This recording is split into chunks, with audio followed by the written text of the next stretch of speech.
ಸ್ನೇಹಿತರೆ, ಮೊದಲನೇ ಮಾಡ್ಯೂಲ್ ಕೋನಗಳ ಬಗ್ಗೆ ನಮ್ಮ ಸಂಪನ್ಮೂಲ ವ್ಯಕ್ತಿಗಳು ಈ ವೆಬಿನಾರ್ನ ಮಾಡಲಿದ್ದಾರೆ. ಬನ್ನಿ ಆಕ್ಟಿವ್ ಪಾರ್ಟಿಸಿಪೇಟ್ ಮಾಡೋಣ.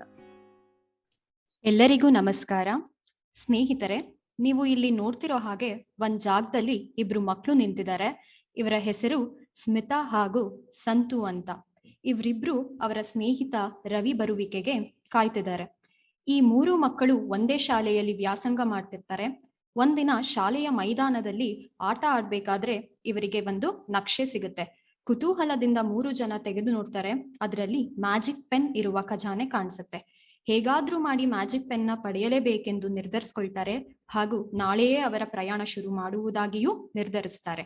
ಈ ಸ್ಕ್ರೀನ್ ಅಲ್ಲಿ ನೋಡ್ತಿದ್ದೀರಾ, ಅವರು ಬ್ಯಾಗ್, ವಾಟರ್ ಬಾಟಲ್ ಎಲ್ಲವನ್ನೂ ತೆಗೆದುಕೊಂಡು ಹೊರಡಲು ಸಿದ್ಧರಾಗಿದ್ದಾರೆ. ಇವ್ರ ಮಧ್ಯ ಏನೋ ಸಂಭಾಷಣೆ ನಡೀತಿರೋ ಹಾಗಿದೆ. ಬನ್ನಿ ಕೇಳೋಣ. ಹೇ ಸಂತು, ಈ ರವಿ ಯಾಕಿನ್ನ ಬಂದಿಲ್ಲ? ತಡ ಮಾಡ್ತಿರ್ತಾನೆ ಯಾವಾಗ್ಲೂ.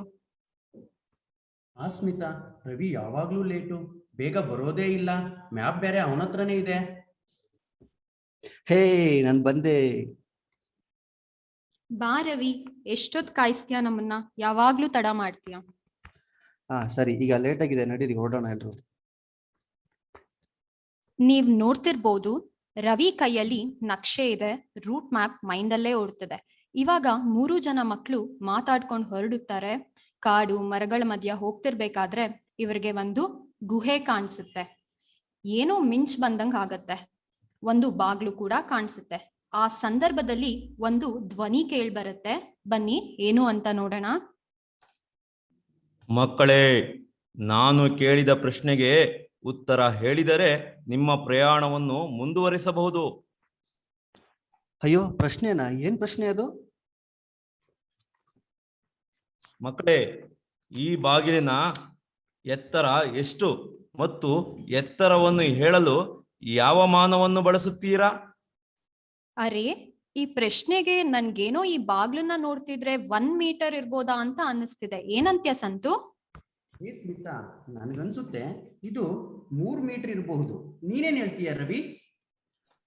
ಸ್ಮಿತಾ ಮತ್ತೆ ಸಂತು, ನೀವಿಬ್ರು ಬೇರೆ ಬೇರೆ ಉತ್ತರ ಕೊಟ್ಟಿರೋದು ನೋಡಿದ್ರೆ ನನಗೆ ಅನಿಸ್ತಾ ಇದೆ ಈ ಸರಿ ಸಂತು ಹೇಳಿರೋ ಉತ್ತರ ಸರಿ ಅಂತ ಅನಿಸ್ತಾ ಇದೆ. 3 ಮೀಟರ್ ಇರ್ಬೋದು ಈ ಬಾಗಿಲು. ನಾವು ಅದೇ ಉತ್ತರನ ಹೇಳೋಣ ಈಗ. ಹೇ ಬಾಗಿಲು, ನಿನ್ನ ಎತ್ತರ 3 ಮೀಟರ್ ಇದೆ, ಸರಿನಾ ನಮ್ಮ ಉತ್ತರ? ಮಕ್ಕಳೇ, ನಿಮ್ಮ ಉತ್ತರ ಸರಿಯಾಗಿದೆ. ನಿಮ್ಮ ಪ್ರಯಾಣವನ್ನು ಮುಂದುವರಿಸಿ. ಹೇ. ಮಕ್ಕಳು ಬಾಗಿಲು ತೆರೆದ ಖುಷಿಯಲ್ಲಿ ಒಳಗಡೆ ಹೋಗ್ತಾರೆ. ಮತ್ತೆ ಸ್ವಲ್ಪ ದೂರಕ್ಕೆ ಒಂದು ಬಂಡೆ ಸಿಗುತ್ತದೆ. ಬನ್ನಿ, ಇಲ್ಲೂ ಒಂದು ಧ್ವನಿ ಅವರಿಗೆ ಕೇಳಿಸುತ್ತೆ. ಮಕ್ಕಳು ಹೇಗ್ ನಿಭಾಯಿಸ್ತಾರೆ ನೋಡೋಣ. ಮಕ್ಕಳೇ, ಈ ಕಲ್ಲಿನ ತೂಕ ಎಷ್ಟು ಮತ್ತು ಯಾವ ಮಾನವನ್ನು ಬಳಸುವಿರಾ ಎಂದು ಹೇಳಿದರೆ ಬಾಗಿಲು ತೆರೆದುಕೊಳ್ಳುತ್ತದೆ. ಓ, ನನ್ಗೆ ಯಾಕೋ ಇದನ್ನ ನೋಡ್ತಿದ್ರೆ 300 kg ಇದೆ ಅಂತ ಅನ್ಸ್ತಿದೆ. ಏನ್ ಹೇಳ್ತೀಯ ಸಂತು?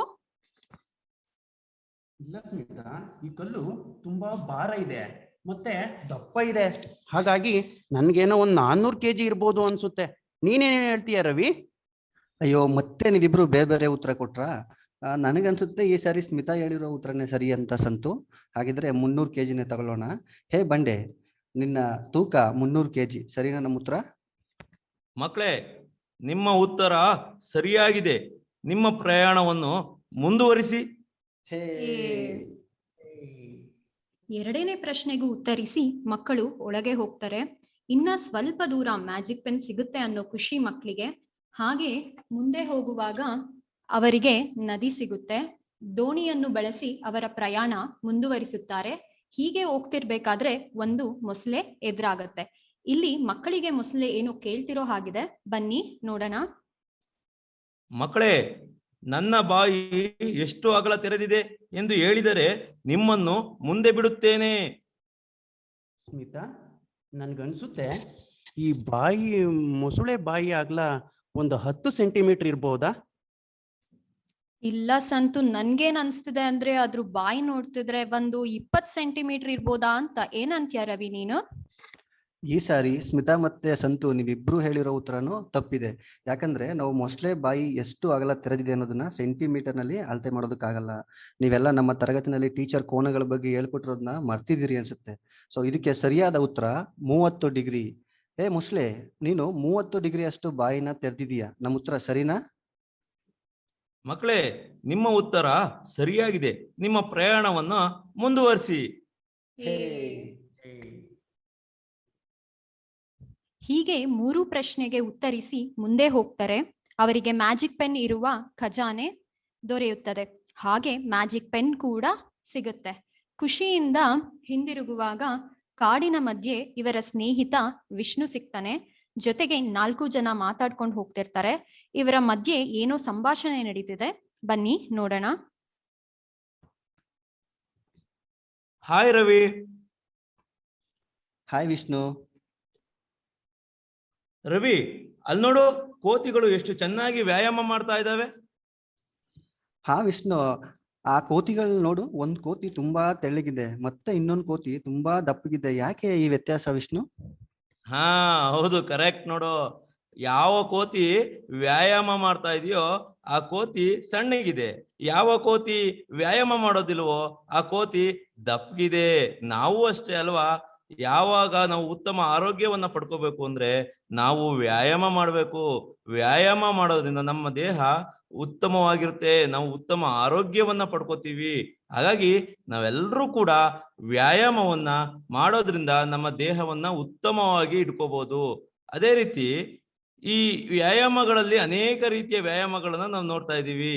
ಹಾಗಾಗಿ ಉತ್ತಮವಾದ ವ್ಯಾಯಾಮವನ್ನ ಮಾಡಬೇಕು. ನೀವು ಪ್ರತಿದಿನ ವ್ಯಾಯಾಮ ಮಾಡುತ್ತೀರಾ? ಎಲ್ಲ ಶಿಕ್ಷಕರು ವ್ಯಾಯಾಮವನ್ನು ಮಾಡ್ತಿದ್ದಾರೆ ಅಂತ ಈ ಒಂದು ಸಂದರ್ಭದಲ್ಲಿ ತಿಳ್ಕೊಳ್ತಾ, ವ್ಯಾಯಾಮವನ್ನು ಮಾಡೋದ್ರಿಂದ ನಮ್ಮ ಆರೋಗ್ಯ ತುಂಬಾ ಸದೃಢವಾಗಿರುತ್ತೆ ಅಂತ ಈ ಒಂದು ಸಂದರ್ಭದಲ್ಲಿ ಹೇಳ್ತಾ, ನಾವು ವ್ಯಾಯಾಮದ ಜೊತೆಗೆ ಯೋಗಗಳನ್ನು ಕೂಡ ಮಾಡ್ತಾ ಇದ್ದೀವಿ ಸ್ನೇಹಿತರೆ, ಅಲ್ವಾ ಸಂತು? ನೋಡಿ, ಯೋಗದಲ್ಲಿ ಅನೇಕ ಭಂಗಿಗಳನ್ನ ನಾವು ನೋಡ್ತಾ ಇದ್ದೀವಿ. ಯೋಗದ ಒಂದು ಪ್ರಮುಖ ಆಸನ ಸೂರ್ಯ ನಮಸ್ಕಾರದಲ್ಲಿ ನೋಡು, ನಾವು ಅನೇಕ ಭಂಗಿಗಳನ್ನ ನೋಡ್ತೀವಿ. ಪಾದಹಸ್ತಾಸನ ಮತ್ತೆ ಭುಜಂಗಾಸನವನ್ನ ನಾವು ನೋಡ್ತಾ ಇದೀವಿ ಚಿತ್ರದಲ್ಲಿ.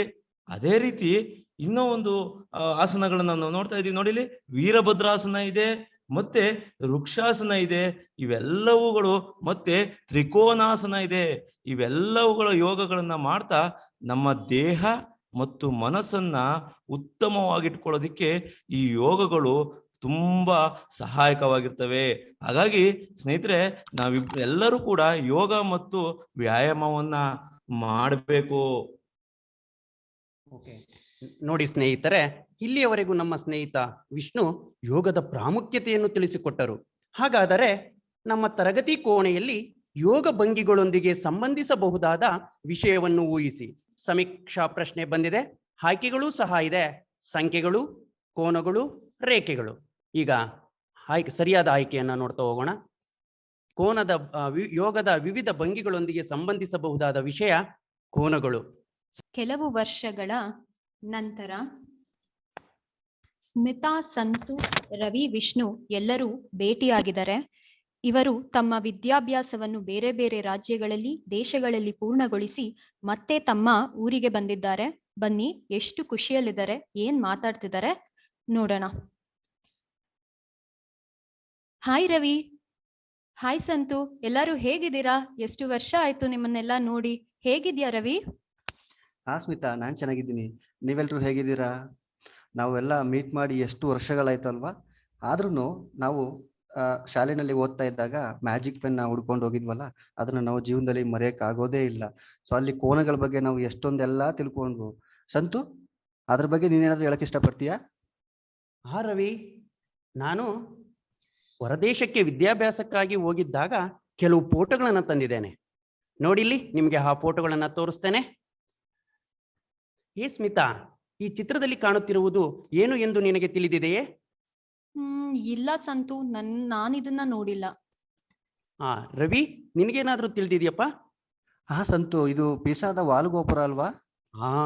ಹೌದು ರವಿ, ಇದು ಇಟಲಿ ದೇಶದ ಪಿಸಾ ನಗರದಲ್ಲಿರುವ ವಾಲುಗೋಪುರ. ಇದನ್ನ ಕ್ರಿಸ್ತ ಶಕ 12ನೇ ಶತಮಾನದಲ್ಲಿ ಬೊನಾನೋ ಪಿಸಾನೋ ಎಂಬ ಕಲಾವಿದ ನಿರ್ಮಿಸಿದ್ದಾನೆ. ಇದರ ಎತ್ತರ 55.86 ಮೀಟರ್, 7 ಮಹಡಿಗಳನ್ನು ಒಳಗೊಂಡಿದೆ. ಈ ಕಟ್ಟಡದಲ್ಲಿ 296 ಮೆಟ್ಟಿಲುಗಳಿವೆ. ಏಕೆ ಈ ಪಿಸಾ ಗೋಪುರದ ಬಗ್ಗೆ ಇಲ್ಲಿ ಹೇಳ್ತಾ ಇದ್ದಾರೆ ಅಂತ ನಿಮ್ಗೆಲ್ಲ ಆಶ್ಚರ್ಯ ಆಗ್ಬೋದು. ಏಕಪ್ಪ ಅಂತ ಅಂದ್ರೆ ಇದು 5.5 ಡಿಗ್ರಿಯಷ್ಟು ವಾಲಿದೆ. ಏಕೆಂದರೆ ಕಟ್ಟುವ ಸಂದರ್ಭದಲ್ಲಿ ಅಲ್ಲಿನ ಭೂಮಿ ತುಂಬಾ ಮೆತ್ತಗಿತ್ತು. ಹೀಗೆ ವಾಲಿರುವ ಗೋಪುರದ ಪುನರ್ ನಿರ್ಮಾಣ ಕಾರ್ಯ 1993ರಿಂದ 2001ರವರೆಗೆ ನಡೆಯಿತು.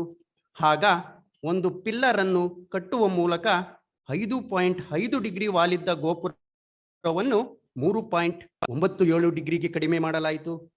ಅಂದರೆ ಆಗಿನ ಕಾಲದ ಜನರಿಗೂ ಕೋನದ ಒಂದು ಪರಿಕಲ್ಪನೆ ಇತ್ತು ಎಂದು ನಾವು ಈ ಮೂಲಕ ತಿಳ್ಕೊಳ್ಬೋದು. ಹಾಗೆಯೇ ಮತ್ತೊಂದು ಫೋಟೋ ತಂದಿದ್ದೇನೆ. ರವಿ, ನೋಡಿಲ್ಲಿ, ಇದು ಏನು ಅಂತ ನಿಮ್ಗೆ ಗೊತ್ತಿದೆಯಾ? ಸಂತು, ಇವು ಪಿರಮಿಡ್ಗಳಲ್ವಾ? ಹೌದು ರವಿ, ಸರಿಯಾದ ಉತ್ತರವನ್ನ ನೀಡಿದೀಯಾ. ಇದು ಈಜಿಪ್ಟ್ ನಗರದಲ್ಲಿ ನಿರ್ಮಿಸಿರುವ ಪಿರಮಿಡ್ಗಳು. ಇವುಗಳ ಹೊರ ಆಕಾರ ತ್ರಿಭುಜಾಕಾರದಲ್ಲಿವೆ. ಪಿರಮಿಡ್ನ 2 ಗೋಡೆಗಳು ಒಂದು ಬಿಂದುವಿನಲ್ಲಿ ಸಂಧಿಸಿರೋದನ್ನ ಕಾಣಬಹುದು. ಅಂದರೆ ಈ ಪಿರಮಿಡ್ಗಳನ್ನ ಕಟ್ಟಿರ್ತಕ್ಕಂಥ ಆಗಿನ ಕಾಲದಲ್ಲೂ ಸಹ ಆಗಿನ ಕಾಲದ ಜನರಿಗೆ ಕೋನಗಳ ಪರಿಕಲ್ಪನೆ ಇತ್ತು ಅಂತ ನಾವು ತಿಳ್ಕೊಳ್ಬಹುದು. ರವಿ, ನಾನು ಇಲ್ಲಿಯವರೆಗೂ ನಾನು ನೋಡಿದಂಥ ಹೊರದೇಶದಲ್ಲಿರ್ತಕ್ಕಂಥ ಉದಾಹರಣೆಗಳನ್ನ ಈಗ ತಿಳಿಸಿದೆ. ನೀನೇನಾದ್ರೂ ನಮ್ಮ ದಿನನಿತ್ಯ ಜೀವನದಲ್ಲಿ ಕೋನಗಳಿಗೆ ಸಂಬಂಧಿಸಿದ ಉದಾಹರಣೆಗಳನ್ನ ನೀಡೋದಕ್ಕೆ ಆಗುತ್ತಾ ರವಿ? ಖಂಡಿತ ಸಂತು.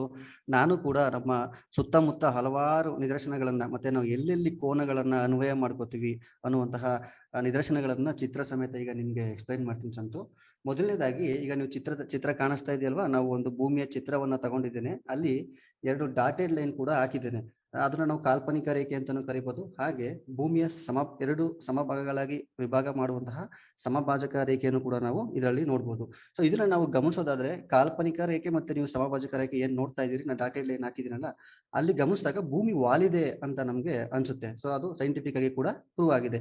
ಎಷ್ಟು ವಾಲಿದೆ ಅನ್ನೋದನ್ನ ಹೇಗೆ ಹೇಳ್ತಾರೆ, ಅಲ್ಲೂ ಕೂಡ ನಮ್ಗೆ ಕೋನದ ಒಂದು ಅರಿವು ಇರ್ಬೇಕಾಗತ್ತೆ. ಅಂದ್ರೆ ಭೂಮಿ 23.4 ಡಿಗ್ರಿ ವಾಲಿದೆ. ಇಲ್ಲೂ ಕೂಡ ನಾವು ಕೋನದ ಒಂದು ಅನ್ವಯವನ್ನ ಮಾಡ್ಬೇಕಾಗತ್ತೆ. ಹಾಗೆ ಇನ್ನೊಂದು ಚಿತ್ರದಲ್ಲಿ ನೋಡಿ, ಕಾರ್ ಪಾರ್ಕಿಂಗ್. ಇಲ್ಲಿ ಹೇಗೆ ಕೋನದ ಅರಿವು ನಮ್ಗೆ ಬೇಕಾಗುತ್ತೆ ಅಂದ್ರೆ, ಅಲ್ಲಿ ಸ್ಥಳಾವಕಾಶ ಸ್ವಲ್ಪ ಕಡಿಮೆ ಇದೆ. ಅದನ್ನ ನಾವು ಅಚ್ಚುಕಟ್ಟಾಗಿ ಜಾಸ್ತಿ ಯೂಸ್ ಮಾಡ್ಕೋಬೇಕಂದ್ರೆ ಕೋನದ ಅರಿವು ಇರ್ಬೇಕಾಗುತ್ತೆ. ಇಲ್ಲಿ ನಿಮ್ಗೆ ಕೆಲವೊಂದು ಗೆರೆಗಳು ಕಾಣಿಸ್ತಾ ಇದೆ ನೋಡಿ, ಆ ಗೆರೆಗಳನ್ನ ಹಾಕಿ ಸೊ ಇಲ್ಲೇ ಪಾರ್ಕ್ ಮಾಡ್ಬೇಕಂತ ಕೆಲವೊಂದು ನಿಯಮಗಳನ್ನ ಹಾಕಿದ್ದಾರೆ. ಸೊ ಹೀಗೆ ಮಾಡೋದ್ರಿಂದ ಯಾರಿಗೂ ಕೂಡ ಡಿಸ್ಟರ್ಬ್ ಆಗಲ್ಲ, ಮತ್ತೆ ಕಡಿಮೆ ಸ್ಥಳನ ನಾವು ಹೆಚ್ಚಾಗಿ ಬಳಸ್ಕೋಬಹುದು. ಸೊ ಇಲ್ಲೂ ಕೂಡ ಕೋನದ ಅರಿವು ನಮ್ಗೆ ಉಪಯೋಗಕ್ಕೆ ಬರ್ತದೆ. ಹಾಗೆ ಕೆಲವು ಕ್ರೀಡೆಗಳಲ್ಲೂ ಕೂಡ ಕೋನದ ಅರಿವು ಇರ್ಬೇಕಾಗುತ್ತೆ, ಮತ್ತೆ ಕೋನದ ಬಳಕೆ ಆಗುತ್ತೆ. ನೀವು ಬೇಸ್ಬಾಲ್ ಗ್ರೌಂಡ್ ನ ನೋಡ್ತಾ ಇದ್ದೀರಿ, ಇಲ್ಲಿ ಹಾಕಿರುವಂತಹ ಗೆರೆಗಳು ಮತ್ತೆ ಆ ಗ್ರೌಂಡ್ ನ ಹೇಗೆ ರೆಡಿ ಮಾಡಿದ್ರೆ ಅಲ್ಲೂ ಕೂಡ ಪ್ರತಿಯೊಂದು ಅಳತೆಗಳು ಕೂಡ ಕೋನವನ್ನ ಇಟ್ಕೊಂಡು ಕೂಡ ಮಾಡಿರ್ತಾರೆ. ಜೊತೆಗೆ ಫುಟ್ಬಾಲ್ ಅಲ್ಲೂ ಕೂಡ ನಾವು ಕೋನದ ಅಪ್ಲಿಕೇಶನ್ ನ ನೋಡ್ಬೋದು. ಹಾಗೆ ನಾವೆಲ್ಲ ನೋಡುವಾಗೆ ಶಾರ್ಟ್ ಪುಟ್ ಅಲ್ಲಿ ಹೇಗೆ ಕೋನ ಅಪ್ಲೈ ಆಗುತ್ತೆ ಅಂದ್ರೆ, ಶಾರ್ಟ್ ಪುಟ್ ನ ಹೇಗೆ ಎಸ್ದ್ರೆ ಅದು ನಾವು ಗೋಲ್ ರೀಚ್ ಆಗೋದಕ್ಕಾಗೋದಿಲ್ಲ. ಅಲ್ಲಿ ಕೂಡ ಒಂದು ನಿರ್ದಿಷ್ಟವಾದ ನಿಯಮಿತವಾದ ಕೋನದಲ್ಲಿ ನಾವು ಶಾರ್ಟ್ ಪುಟ್ ನ ಎಸ್ದಾಗ ಮಾತ್ರ ಹೆಚ್ಚು ದೂರವನ್ನ ತಲುಪೋದಕ್ಕೆ ಸಾಧ್ಯ ಆಗುತ್ತೆ. ಇಲ್ಲಿ 3 ಕೋನಗಳನ್ನು ಕೂಡ ನಿಮ್ಗೆ ತೋರಿಸ್ತಾ ಇದೀವಿ. 75 ಡಿಗ್ರಿ, 45 ಡಿಗ್ರಿ, 15 ಡಿಗ್ರಿ, ಸುಮ್ಮನೆ ಉದಾಹರಣೆಗೆ. ಸೊ ಯಾವ ಕೋನದಲ್ಲಿ ನಾವು ಶಾರ್ಟ್ ಪುಟ್ ನ ಎಸ್ದಾಗ ಅತಿ ಹೆಚ್ಚು ದೂರ ಕ್ರಮಿಸುತ್ತೆ ಅನ್ನೋದನ್ನ ಈ ಕೋನದ ಅರಿವು ಇದ್ದಾಗ ನಾವು ತುಂಬಾ ಸುಲಭವಾಗಿ ಅದನ್ನು ತೀರ್ಮಾನ ಮಾಡ್ಬೋದು. ಹಾಗಾಗಿ ಕೋನಗಳು ಇಷ್ಟಲ್ಲೂ ಕೂಡ ಬಳಕೆಯನ್ನ ಹೊಂದಿದೆ. ಹಾಗೆ ನಾವೆಲ್ಲ ಕಟ್ಟಡ ನಿರ್ಮಾಣ ಮಾಡುವ ಕಡೆ ಕೆಲವೊಂದ್ ಕಡೆ ನೋಡಿರ್ತೀವಿ ನಾವು, ಇಟ್ಟಿಗೆನ ಅವರು ಒಂದ್ರ ಮೇಲೊಂದು ಜೋಡಿಸ್ಕೊಂಡು ಹೋಗ್ತಾ ಇದ್ದಂಗೆ ಆ ಇಟ್ಟಿಗೆ ಅಥವಾ ಆ ಗೋಡೆ ನೇರ ಇದೆಯಾ ಅಂತ ಚೆಕ್ ಮಾಡೋದಕ್ಕೆ ಒಂದು ಸಾಧನವನ್ನ ಬಳಸ್ತಾರೆ. ಅಲ್ಲಿ ನಿಮ್ಗೆ ಕಾಣ್ತಾ ಇದೆ ಅಲ್ವಾ, ಅದನ್ನ ನಾವು ತೂಕಗುಂಡು ಅಂತ ಕರಿತೀವಿ. ಸೊ ಇದನ್ನ ಯಾವ್ದು ಬಳಸ್ತಾರೆ ಅಂದ್ರೆ, ಆ ಗೋಡೆ ನೇರವಾಗಿದೆಯಾ, 90 ಡಿಗ್ರಿ ಇದೆಯಾ ಅಂತ ಚೆಕ್ ಮಾಡೋದಕ್ಕೆ ಬಳಸ್ತಾರೆ. ಸೊ ಇಲ್ಲೂ ಕೂಡ ನಮ್ಗೆ ಅರಿವೇ ಇಲ್ದೇನೆ ಕೋನದ ಒಂದು ಕಲ್ಪನೆಯನ್ನ ನಾವು ಬಳಸ್ತಿದೀವಿ ಅಂತ ನಾವು ಮನಗಣ್ಬೋದು. ಹಾಗೆ ತುಂಬಾ ಮುಖ್ಯವಾಗಿ ಎಲ್ರಿಗೂ ಚಿರಪರಿಚಿತ ಇರುವಂತಹ ಒಂದು ಆಟ ಕೇರಂ. ಇಲ್ಲಿ ಕೂಡ ಬಹಳ ಸಾಮಾನ್ಯವಾಗಿ ಕೋನದ ಪರಿಜ್ಞಾನ ಇದ್ರೆ ಮಾತ್ರ ಈ ಆಟದಲ್ಲಿ ನಾವು ಚಾಂಪಿಯನ್ ಆಗೋದಕ್ಕೆ ಸಾಧ್ಯ. ಯಾವುದೇ ಒಂದು ಪಾನ್ ನಾವು ಪೌಚ್ ಒಳಗಡೆ ಕ್ಲಿಯರ್ ಮಾಡ್ಬೇಕಂತಂದ್ರೆ ಯಾವ ಕೋನದಲ್ಲಿ, ನಿರ್ದಿಷ್ಟವಾದ ಕೋನದಲ್ಲಿ ಇಟ್ಕೊಂಡು ನಾವು ಸ್ಟ್ರೈಕರ್ ಅಲ್ಲಿ ಪಾನಿಗೆ ಹೊಡೆದ್ರೆ ಮಾತ್ರ ಅದು ಮುಂದೆ ಹೋಗುತ್ತೆ ಅನ್ನೋ ಅರಿವು ಆಟಗಾರನಿಗೆ ಇರ್ಬೇಕಾಗತ್ತೆ. ಕೋನದ ಅರಿವು ಇದ್ದಷ್ಟು ಈ ಆಟದಲ್ಲಿ ನಾವು ಚಾಂಪಿಯನ್ ಆಗಿ ಹೊರಹೊಮ್ಮಬಹುದು. ಮತ್ತೆ ಇನ್ನ 2 ಇಳಿಜಾರುಗಳನ್ನ ನಿಮ್ಗೆ ತೋರಿಸ್ತಾ ಇದ್ದೀನಿ. ಸ್ಲೋಪ್ಸ್ ಕಾಣ್ತಾ ಇದೆ ಅಲ್ವಾ, ಸಾಮಾನ್ಯವಾಗಿ ಇದನ್ನ ನಾವು ಆಸ್ಪತ್ರೆಗಳಲ್ಲಿ, ಇತ್ತೀಚೆಗೆ ಶಾಲೆಗಳಲ್ಲೂ ಕೂಡ ನೋಡ್ತೀವಿ. 2ನ್ನ ತೋರಿಸಿದ್ದೀರಿ. 2ಕ್ಕೂ ಏನು ವ್ಯತ್ಯಾಸ ಇದೆ ಅಂದ್ರೆ, 2 ಇಳಿಜಾರುಗಳಲ್ಲಿ ಇಬ್ರು ವೀಲ್ ಚೇರ್ ಅಲ್ಲಿ ಮೂವ್ ಆಗ್ತಾ ಇದ್ದಾರೆ. ಸೊ ನಮಗೆ ಗಮನಿಸಿದಾಗ ಅನ್ಸುತ್ತೆ ಯಾವುದು ನಮ್ಗೆ 6 ಮೀಟರ್ ಉದ್ದವನ್ನ ಹೊಂದಿರುವಂತಹ ಇಳಿಜಾರು ಇದೆಯಲ್ಲ, ಅಲ್ಲಿ ಹೋಗಿ ಚೆಲ್ತಾ ಇರುವ ವ್ಯಕ್ತಿ ತುಂಬಾ ಸರಾಗವಾಗಿ ಚಲಿಸುವ ರೀತಿ ನಮಗೆ ಭಾಸ ಆಗ್ತಾ ಇದೆ. ಅದೇ 4 ಮೀಟರ್ ಉದ್ದ ಇರುವಂತಹ ಇಳಿಜಾರಿನಲ್ಲಿ ವ್ಯಕ್ತಿ ಚಲಿಸೋದಕ್ಕೆ ತುಂಬಾ ಕಷ್ಟ ಪಡ್ತಾ ಇದ್ದಾನೆ ವೀಲ್ ಚೇರ್ನ ಮೂವ್ ಮಾಡೋದಕ್ಕೆ. ಯಾಕಿರ್ಬೋದು? ನೆಲಮಟ್ಟದಿಂದ ಆ ಇಳಿಜಾರಿಗೆ ಇರುವಂತಹ ಕೋನ ಇದೆಯಲ್ಲ, ಅದು 6 ಮೀಟರ್ ಉದ್ದದ ಇಳಿಜಾರಿನಲ್ಲಿ ಕಡಿಮೆ ಇದೆ ಕೋನ, ಮತ್ತೆ 4 ಮೀಟರ್ ಉದ್ದ ಇರುವಂತಹ ಇಳಿಜಾರಿನಲ್ಲಿ ಕೋನ ಜಾಸ್ತಿ ಇದೆ. ಸೊ ಇಂಥ ಕನ್ಸ್ಟ್ರಕ್ಷನ್ ಅಲ್ಲೂ ಕೂಡ ನಮಗೆ ಕೋನದ ಅರಿವಿದ್ರೆ ವೈಜ್ಞಾನಿಕವಾಗಿ ನಾವು ಇದನ್ನ ನಿರ್ಮಾಣ ಮಾಡೋದು. ಹಾಗಾಗಿ ಇಲ್ಲೂ ಕೂಡ ನಮಗೆ ಕೋನ ಹೇಗೆ ಬಳಕೆ ಮಾಡೋದು ಅನ್ನೋದು ಪರಿಜ್ಞಾನ ಇರಬೇಕಾಗುತ್ತೆ. ಸೊ ಮತ್ತೆ ಇನ್ನೊಂದು ಚಿತ್ರ ನೋಡಿ, ಒಂದು ಹುಡುಗಿ ಹಾರೆಯನ್ನ ಬಳಸಿ, ಹಾರೆ ನಮ್ಗೆಲ್ಲ ಗೊತ್ತಿದೆಯಲ್ಲ, ಹಾರೆನ ಬಳಸಿ ಒಂದು ಕಲ್ಲನ್ನ ರಿಪ್ಲೇಸ್ ಅಂದ್ರೆ ಚಲಿಸೋಕೆ ಆ ಕಡೆಗೆ ಮೂವ್ ಮಾಡಕ್ ಟ್ರೈ ಮಾಡ್ತಾ ಇದ್ದಾಳೆ. ಇಲ್ಲೂ ಕೂಡ ಯಾವ ನಿರ್ದಿಷ್ಟ ಕೋನದಲ್ಲಿ ಹಾರೆ ಬಳಸಿ ಕಲ್ಲನ್ನು ನಾವು ಚಲಿಸಬಹುದು ಅನ್ನೋ ಜ್ಞಾನ ಇದ್ರೆ ಈ ಕೆಲಸ ತುಂಬಾ ಸರಾಗವಾಗಿ ಆಗುತ್ತೆ. ನಮಗೆಲ್ಲ ಸರಳ ಯಂತ್ರದ ಬಳಕೆಗಳು ಕೂಡ ಗೊತ್ತಿದೆ. ಸೊ ಇಲ್ಲೂ ಕೂಡ ಕೋನವನ್ನ ನಾವು ಅನ್ವಯ ಮಾಡ್ತೀನಿ ಅಂತ ಹೇಳ್ಬೋದು. ಸಂತು, ರವಿ, ನೀವು ಇವಾಗ ಈಜಿಪ್ಟು, ಪಿರಮಿಡ್ ಇದೆಲ್ಲ ಹೇಳಿದ್ರಿ. ಈಗ ನಾನು ನಿಮ್ಗೆಲ್ಲ ಒಂದು ಪ್ರಶ್ನೆ ಕೇಳ್ತೀನಿ. ನಾವು ಕ್ರಿಸ್ತಪೂರ್ವ 1800 ಇದೀವಿ ಅಂತ ಎಲ್ಲರೂ ಊಹೆ ಮಾಡ್ಕೊಳ್ಳೋಣ. ನೀವು ಹಾಗೆ ಅನ್ಕೊಳ್ಳಿ. ಇವಾಗ ನಿಮ್ಗೆ ನಾನು ಪ್ರಶ್ನೆ ಕೇಳ್ತೀನಿ. ಸಂತು, ನೀನು ಇತಿಹಾಸ ಪೂರ್ವ ಕಾಲದಲ್ಲಿ ಇದ್ದಿದ್ರೆ ಹೇಗ್ ಕಾಲ ಕಳೀತಿದ್ದೆ? ಸ್ಮಿತಾ, ನಾನು ನಮ್ಮ ಅಪ್ಪ ಅಮ್ಮನ ಜೊತೆ ಹೊಲಕ್ಕೆ ಹೋಗಿ ಅವ್ರಿಗೆ ಸಹಾಯ ಮಾಡ್ತಾ ಇದ್ದೆ. ಹಾಗೆ ನನ್ನ ಸ್ನೇಹಿತರ ಜೊತೆ ಆಟ ಆಡ್ತಾ ಇದ್ದೆ. ರವಿ, ನೀನು? ನಾನಂತೂ ಬೆಳಿಗ್ಗೆ ಮಧ್ಯಾಹ್ನ ಸಂಜೆ 3 ಟೈಮು ಚೆನ್ನಾಗಿ ತಿನ್ಕೊಂಡು, ಬೆಳಿಗ್ಗೆ ಆದ್ರೆ ಹೊಲದಲ್ಲಿ, ಮಧ್ಯಾಹ್ನದ ಹೊತ್ತು ಸಂಜೆ ಹೊತ್ತೆಲ್ಲ ಆಟ ಆಡ್ಕೊಂಡು ಸಂಜೆ ಆದ ತಕ್ಷಣ ಮನೆಗೆ ಬಂದ್ಬಿಡ್ತಿದ್ದೆ. ನಿನ್ಗೆ ಬೆಳಗ್ಗೆ ಸಂಜೆ ಅಂತೆಲ್ಲ ಹೇಗ್ ಗೊತ್ತಾಗ್ತಿತ್ತು? ವಾಚ್ ಅಲ್ಲಿ ಟೈಮ್ ನೋಡ್ಕೊಂತಿದ್ವಿ, ಗೊತ್ತಾಗ್ತಾ ಇತ್ತು. ವಾಚ್ ಅವಾಗಿತ್ತ ರವಿ? ಹೌದಲ್ವಾ? ಸೊ ನನಗಿನ್ನ ನೆನಪಿದೆ, ನಾನ್ ಚಿಕ್ಕವನಾಗಿದ್ದಾಗ್ಲೂ ಕೂಡ ನಮ್ಮ ತಾತ ಅವ್ರು ಯಾರು ವಾಚ್ ಬಳಸ್ತಿರ್ಲಿಲ್ಲ. ಆದ್ರೂ ಮಧ್ಯಾಹ್ನ ಸಂಜೆ ಅನ್ನೋದನ್ನ ತುಂಬಾ ಸುಲಭವಾಗಿ ಗುರ್ತಿಡಿತಿದ್ರು ಸೂರ್ಯನ ಬೆಳಕನ್ನ ನೋಡಿ. ಅಂದ್ರೆ ಸೂರ್ಯ ಪೂರ್ವದಲ್ಲಿ ಹುಟ್ಟಿದಾಗ, ಸೊ ಇವಾಗ ಬೆಳಗಾಗಿದೆ ಅಂತ, ಸೂರ್ಯ ನೆತ್ತಿ ಮೇಲೆ ಬಂದಾಗ ಮಧ್ಯಾಹ್ನ ಅಥವಾ 12 ಗಂಟೆ ಆಗಿದೆ ಅಂತ ಹೇಳೋರು, 1 ಗಂಟೆ ಆಗಿದೆ ಅಂತ. ಹಾಗೆ ಸೂರ್ಯ ಪಶ್ಚಿಮಕ್ಕೆ ಚಲಿಸ್ತಾ ಚಲಿಸ್ತಾ ಸೂರ್ಯ ಮುಳುಗೋ ಟೈಮ್ ಬಂದಾಗ ಹೊತ್ತು ಮುಳುಗಿದೆ, ಸಂಜೆ ಆಯ್ತು ಅಂತ ಹೇಳೋರು. ಸೊ ಇದನ್ನ ನೋಡ್ಕೊಂಡು ನಾವು ಸಮಯವನ್ನ ನಿರ್ಧಾರ ಮಾಡ್ತಿದ್ವಿ. ಸ್ಮಿತಾ, ಹೌದು, ಸೂರ್ಯ ನೋಡಿ ಸಮಯ ಹೇಳುವ ಕಲೆ ನಮ್ಮ ಪೂರ್ವಜರಿಗಿತ್ತು. ಇವಾಗ ನಿಮ್ಗೆ ನಾನೊಂದು ಚಿತ್ರ ತೋರಿಸ್ತೀನಿ ನೋಡಿ. ಇದು ಕೊನಾರ್ಕ್ ಸನ್ ಟೆಂಪಲ್ ಅಂತ ಒಡಿಸಾದಲ್ಲಿದೆ. ಈ ಚಕ್ರ ನಿಮ್ಗೆ ವಿಭಿನ್ನ ಅನ್ಸ್ತಿದ್ಯಾ? ಇದ್ರ ವಿಶೇಷತೆ ಹೇಳ್ತೀನಿ. ಇದು ಕೊನಾರ್ಕ್ ಸೂರ್ಯ ದೇವಾಲಯ. 13ನೇ ಶತಮಾನದಲ್ಲಿ ನರಸಿಂಹದೇವನ ಕಾಲದಲ್ಲಿ ಇದನ್ನು ನಿರ್ಮಿಸಲಾಗಿತ್ತು. ಈ ದೇವಾಲಯದಲ್ಲಿ ಸನ್ವೀಲ್ಗಳು 24 ಇವೆ ಮತ್ತು 7 ಕುದುರೆಗಳಿವೆ. ಈ 24 ಸನ್ವೀಲ್ಗಳು ದಿನದ 24 ಗಂಟೆನ ಸೂಚಿಸುತ್ತೆ. 7 ಕುದುರೆಗಳು ವಾರದ 7 ದಿನಗಳನ್ನ ಸೂಚಿಸುತ್ತೆ. ಈ ಒಂದು ಸನ್ವೀಲ್ನ ಚಕ್ರದ ವ್ಯಾಸ ನಾವು ಗಮನಿಸೋದಾದ್ರೆ 9 ಅಡಿ 9 ಇಂಚು ಇದರ ವ್ಯಾಸ. ಈ ಚಕ್ರದಲ್ಲಿ ನಮ್ಗೆ ಕಾಣಿಸ್ತಿರ್ಬೋದು 8 ವೈಡರ್ ಸ್ಪೋಕ್ ಹಾಗೂ 8 ಥಿನ್ನರ್ ಸ್ಪೋಕ್ಸ್ ಗಳಿದೆ. ಕಾಣಿಸ್ತಿದೆ ನಿಮ್ಗೆ? 2 ವೈಡರ್ ಸ್ಪೋಕ್ಸ್ ನಡುವಿನ ಅಂತರ 3 ಗಂಟೆ ನೋಡಿ. 4:30 PM ಒಂದಿದೆ, ಮತ್ತೆ 7:30 PM ಒಂದಿದೆ. ಇದು 2 ವೈಡರ್ ಸ್ಪೋಕ್ಸ್, ಇದರ ಅಂತರ 3 ಗಂಟೆ. ಹಾಗೆ 2 ಥಿನ್ನರ್ ಸ್ಪೋಕ್ಸ್ ನಡುವಿನ ಅಂತರ ಕೂಡ 3 ಗಂಟೆ ಆಗಿರುತ್ತೆ. ಹಾಗೆ 1 ವೈಡರ್ ಸ್ಪೋಕ್ ಮತ್ತು 1 ಥಿನ್ನರ್ ಸ್ಪೋಕ್ ನಡುವಿನ ಅಂತರ 1.5 ಗಂಟೆ, ಅಂದ್ರೆ 90 ನಿಮಿಷ ಆಗಿರುತ್ತೆ. 1 ವೈಡರ್ ಸ್ಪೋಕ್ ಮತ್ತು 1 ಥಿನ್ನರ್ ಸ್ಪೋಕ್ ಮಧ್ಯ ನಮ್ಗೆ 30 ಬೀಟ್ಸ್ ಗಳಿರುತ್ತೆ. ಒಂದೊಂದು ಬೀಟ್ಸ್ ನ ಹಾದು ಹೋಗ್ಬೇಕಾದ್ರೆ ನೆರಳು ತೆಗೆದುಕೊಳ್ಳುವ ಸಮಯ 3 ನಿಮಿಷ ಆಗಿರುತ್ತೆ. ಇದು ಸೂರ್ಯೋದಯದಿಂದ ಸೂರ್ಯ ಅಸ್ತವರೆಗೂ ಕೂಡ ಸಮಯವನ್ನ ನಿಖರವಾಗಿ ತೋರಿಸುತ್ತೆ. ಈ ಒಂದು ತಂತ್ರಜ್ಞಾನವನ್ನು ಬಳಸಿ ನಮ್ಮ ಪೂರ್ವಜರು ಸಮಯವನ್ನು ನಿಗದಿ ಮಾಡ್ಕೊಳ್ತಾ ಇದ್ರು. ಸ್ಮಿತಾ, ಇದು ನಾವು ಒರಿಸ್ಸಾಕ್ ಹೋಗಿ ಏನ್ ತಿಳ್ಕೊಳ್ಬೇಕಾಗಿರ್ಲಿಲ್ಲ. ನಮ್ ಶಿಕ್ಷಕರೇ ಇದ್ರ ಬಗ್ಗೆ ಆಗ್ಲೇ ಮಾಹಿತಿ ಕೊಡ್ತಾ ಇದ್ರು. ನೀನ್ ನೆನ್ಪಿದ್ಯಾ? ಒಂದು ಚಟುವಟಿಕೆ ಮಾಡಿಸ್ತಾ ಇದ್ರು ನಮ್ ಶಿಕ್ಷಕರು. ಆ ಚಟುವಟಿಕೆ ಮುಖಾಂತರವಾಗಿ ನಾವು ಸಮಯವನ್ನ ತಿಳ್ಕೊತಾ ಇದ್ದೋ. ನಿನಗೆ ನೆನಪಿದೆ, ನಮ್ಮ ಶಿಕ್ಷಕರೆಲ್ಲ ಈ ಚಟುವಟಿಕೆ ಮಾಡಿಸ್ತಾ ಇದ್ರು.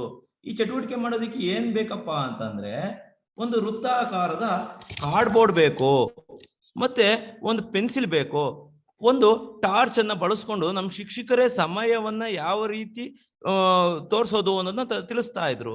ಉದಾಹರಣೆಗೆ ಒಂದು ವೃತ್ತಾಕಾರದ ಕಾರ್ಡ್ಬೋರ್ಡ್ ಅನ್ನ ಕಟ್ ಮಾಡಿಕೊಂಡು ಅದಕ್ಕೆ ಸಮಯದ ಸಂಖ್ಯೆಗಳನ್ನ ಬರೆದು ಮಧ್ಯಭಾಗದಲ್ಲಿ ಪೆನ್ಸಿಲಿನ ಇಟ್ಟು ಟಾರ್ಚ್ ಅನ್ನ ಬಳಸಿ ಆ ಪೆನ್ಸಿಲಿನ ಮೇಲೆ ಬಿಟ್ಟಂಗೆ ಅದರ ಮೇಲೆ ನೆರಳು ಬೀಳುತ್ತಲ್ಲ, ಆ ನೆರಳಿನ ಆಧಾರದ ಮೇಲೆ ಸಮಯವನ್ನ ಯಾವ ರೀತಿ ತೋರಿಸ್ತಾ ಇದ್ರು ಗೊತ್ತಾ? 4 ಗಂಟೆ ಯಾವಾಗ, 1 ಗಂಟೆ ಯಾವಾಗ, 10 ಗಂಟೆ ಯಾವಾಗ, 12 ಗಂಟೆ ಯಾವಾಗ, ಈ ರೀತಿಯಾಗಿ ನಮ್ಮ ಶಿಕ್ಷಕರೇ ಈ ಚಟುವಟಿಕೆಯನ್ನ ಮಾಡಿಸ್ತಾ ಇದ್ರು. ಇದರಿಂದ ನಮಗೆ ಕೋನ ಅಲ್ಲ ಸಮಯವನ್ನ ಯಾವ ರೀತಿ ತಿಳ್ಕೊಬಹುದು ಅಂತ ಗೊತ್ತಾಗ್ತಾ ಇತ್ತು. ಹಾ ಸ್ನೇಹಿತರೆ, ಈಗ ನಮ್ಮ ಸ್ನೇಹಿತ ವಿಷ್ಣು ಸಮಯಕ್ಕೂ ಮತ್ತು ಕೋನಕ್ಕೂ ಇರ್ತಕ್ಕಂಥ ಸಂಬಂಧವನ್ನ ತುಂಬಾ ವಿವರವಾಗಿ ತಿಳಿಸ್ಕೊಟ್ಟಿದ್ದಾರೆ. ಈಗ ನಾವು ಕೋನದ ವಿವರಣೆಯನ್ನ, ಕೋನದ ಡೆಫಿನೇಷನ್ ಅನ್ನ ಈಗ ತಿಳ್ಕೊಳ್ತಾ ಹೋಗೋಣ. ನೀವು ಚಿತ್ರವನ್ನ ನೋಡ್ತಾ ಇದ್ದೀರಾ. ಈಗ ಚಿತ್ರದಲ್ಲಿ 2 ಕಿರಣಗಳು ಅಥವಾ 2 ರೇಖೆಗಳು ಒಂದು ಬಿಂದುವಿನಲ್ಲಿ ಸೇರಿರೋದು ನಮಗೆ ಕಾಣಿಸ್ತಾ ಇದೆ. ಅಂದ್ರೆ EG ಮತ್ತು FG ಎನ್ನುವ 2 ಕಿರಣಗಳು G ಬಿಂದುವಿನಲ್ಲಿ ಬಂದು ಸೇರಿದವೆ. ಹಾಗಾದ್ರೆ ಕೋನ ಅಂದ್ರೆ ಏನಪ್ಪಾ ಅಂತ ಅಂದ್ರೆ 2 ರೇಖೆಗಳು ಒಂದು ಬಿಂದುವಿನಲ್ಲಿ ಸಂಧಿಸಿದಾಗ ಆ ರೇಖೆಗಳ ನಡುವೆ ಉಂಟಾಗುವ ಆಕೃತಿಗೆ ಕೋನ ಎನ್ನುವರು. ಅಲ್ಲಿ ಒಂದು ಸಿಂಬಲ್ ಅನ್ನ ಮಾಡಿ ತೋರಿಸಿದ್ದೇವೆ ನೋಡಿ. G ಬಿಂದುವಿನಲ್ಲಿ ಒಂದು ಸಿಂಬಲ್ ತೋರಿಸ್ತಾ ಇದೆ, ಅದು ಕೋನದ ಸಂಕೇತ. ಹಾಗಾದ್ರೆ ಕೋನ ಅಂದ್ರೆ ಏನು ಅಂತ ಗೊತ್ತಾಯ್ತು. ಈಗ ಕೋನವನ್ನ ಓದೋದು ಹೇಗೆ ಅನ್ನೋದನ್ನ ತಿಳ್ಕೊಳ್ತಾ ಹೋಗೋಣ. ಕೋನವನ್ನ ಉಂಟು ಮಾಡಿರ್ತಕ್ಕಂಥ ಬಿಂದು ಅಂದ್ರೆ ಆ 2 ರೇಖೆಗಳು ಸಂಧಿಸಿರುವ ಬಿಂದು, ಆ ಬಿಂದುವನ್ನ ನಾವು ಯಾವಾಗಲೂ ಮಧ್ಯೆ ಬರುವಂತೆ ಓದಬೇಕಾಗಿದೆ.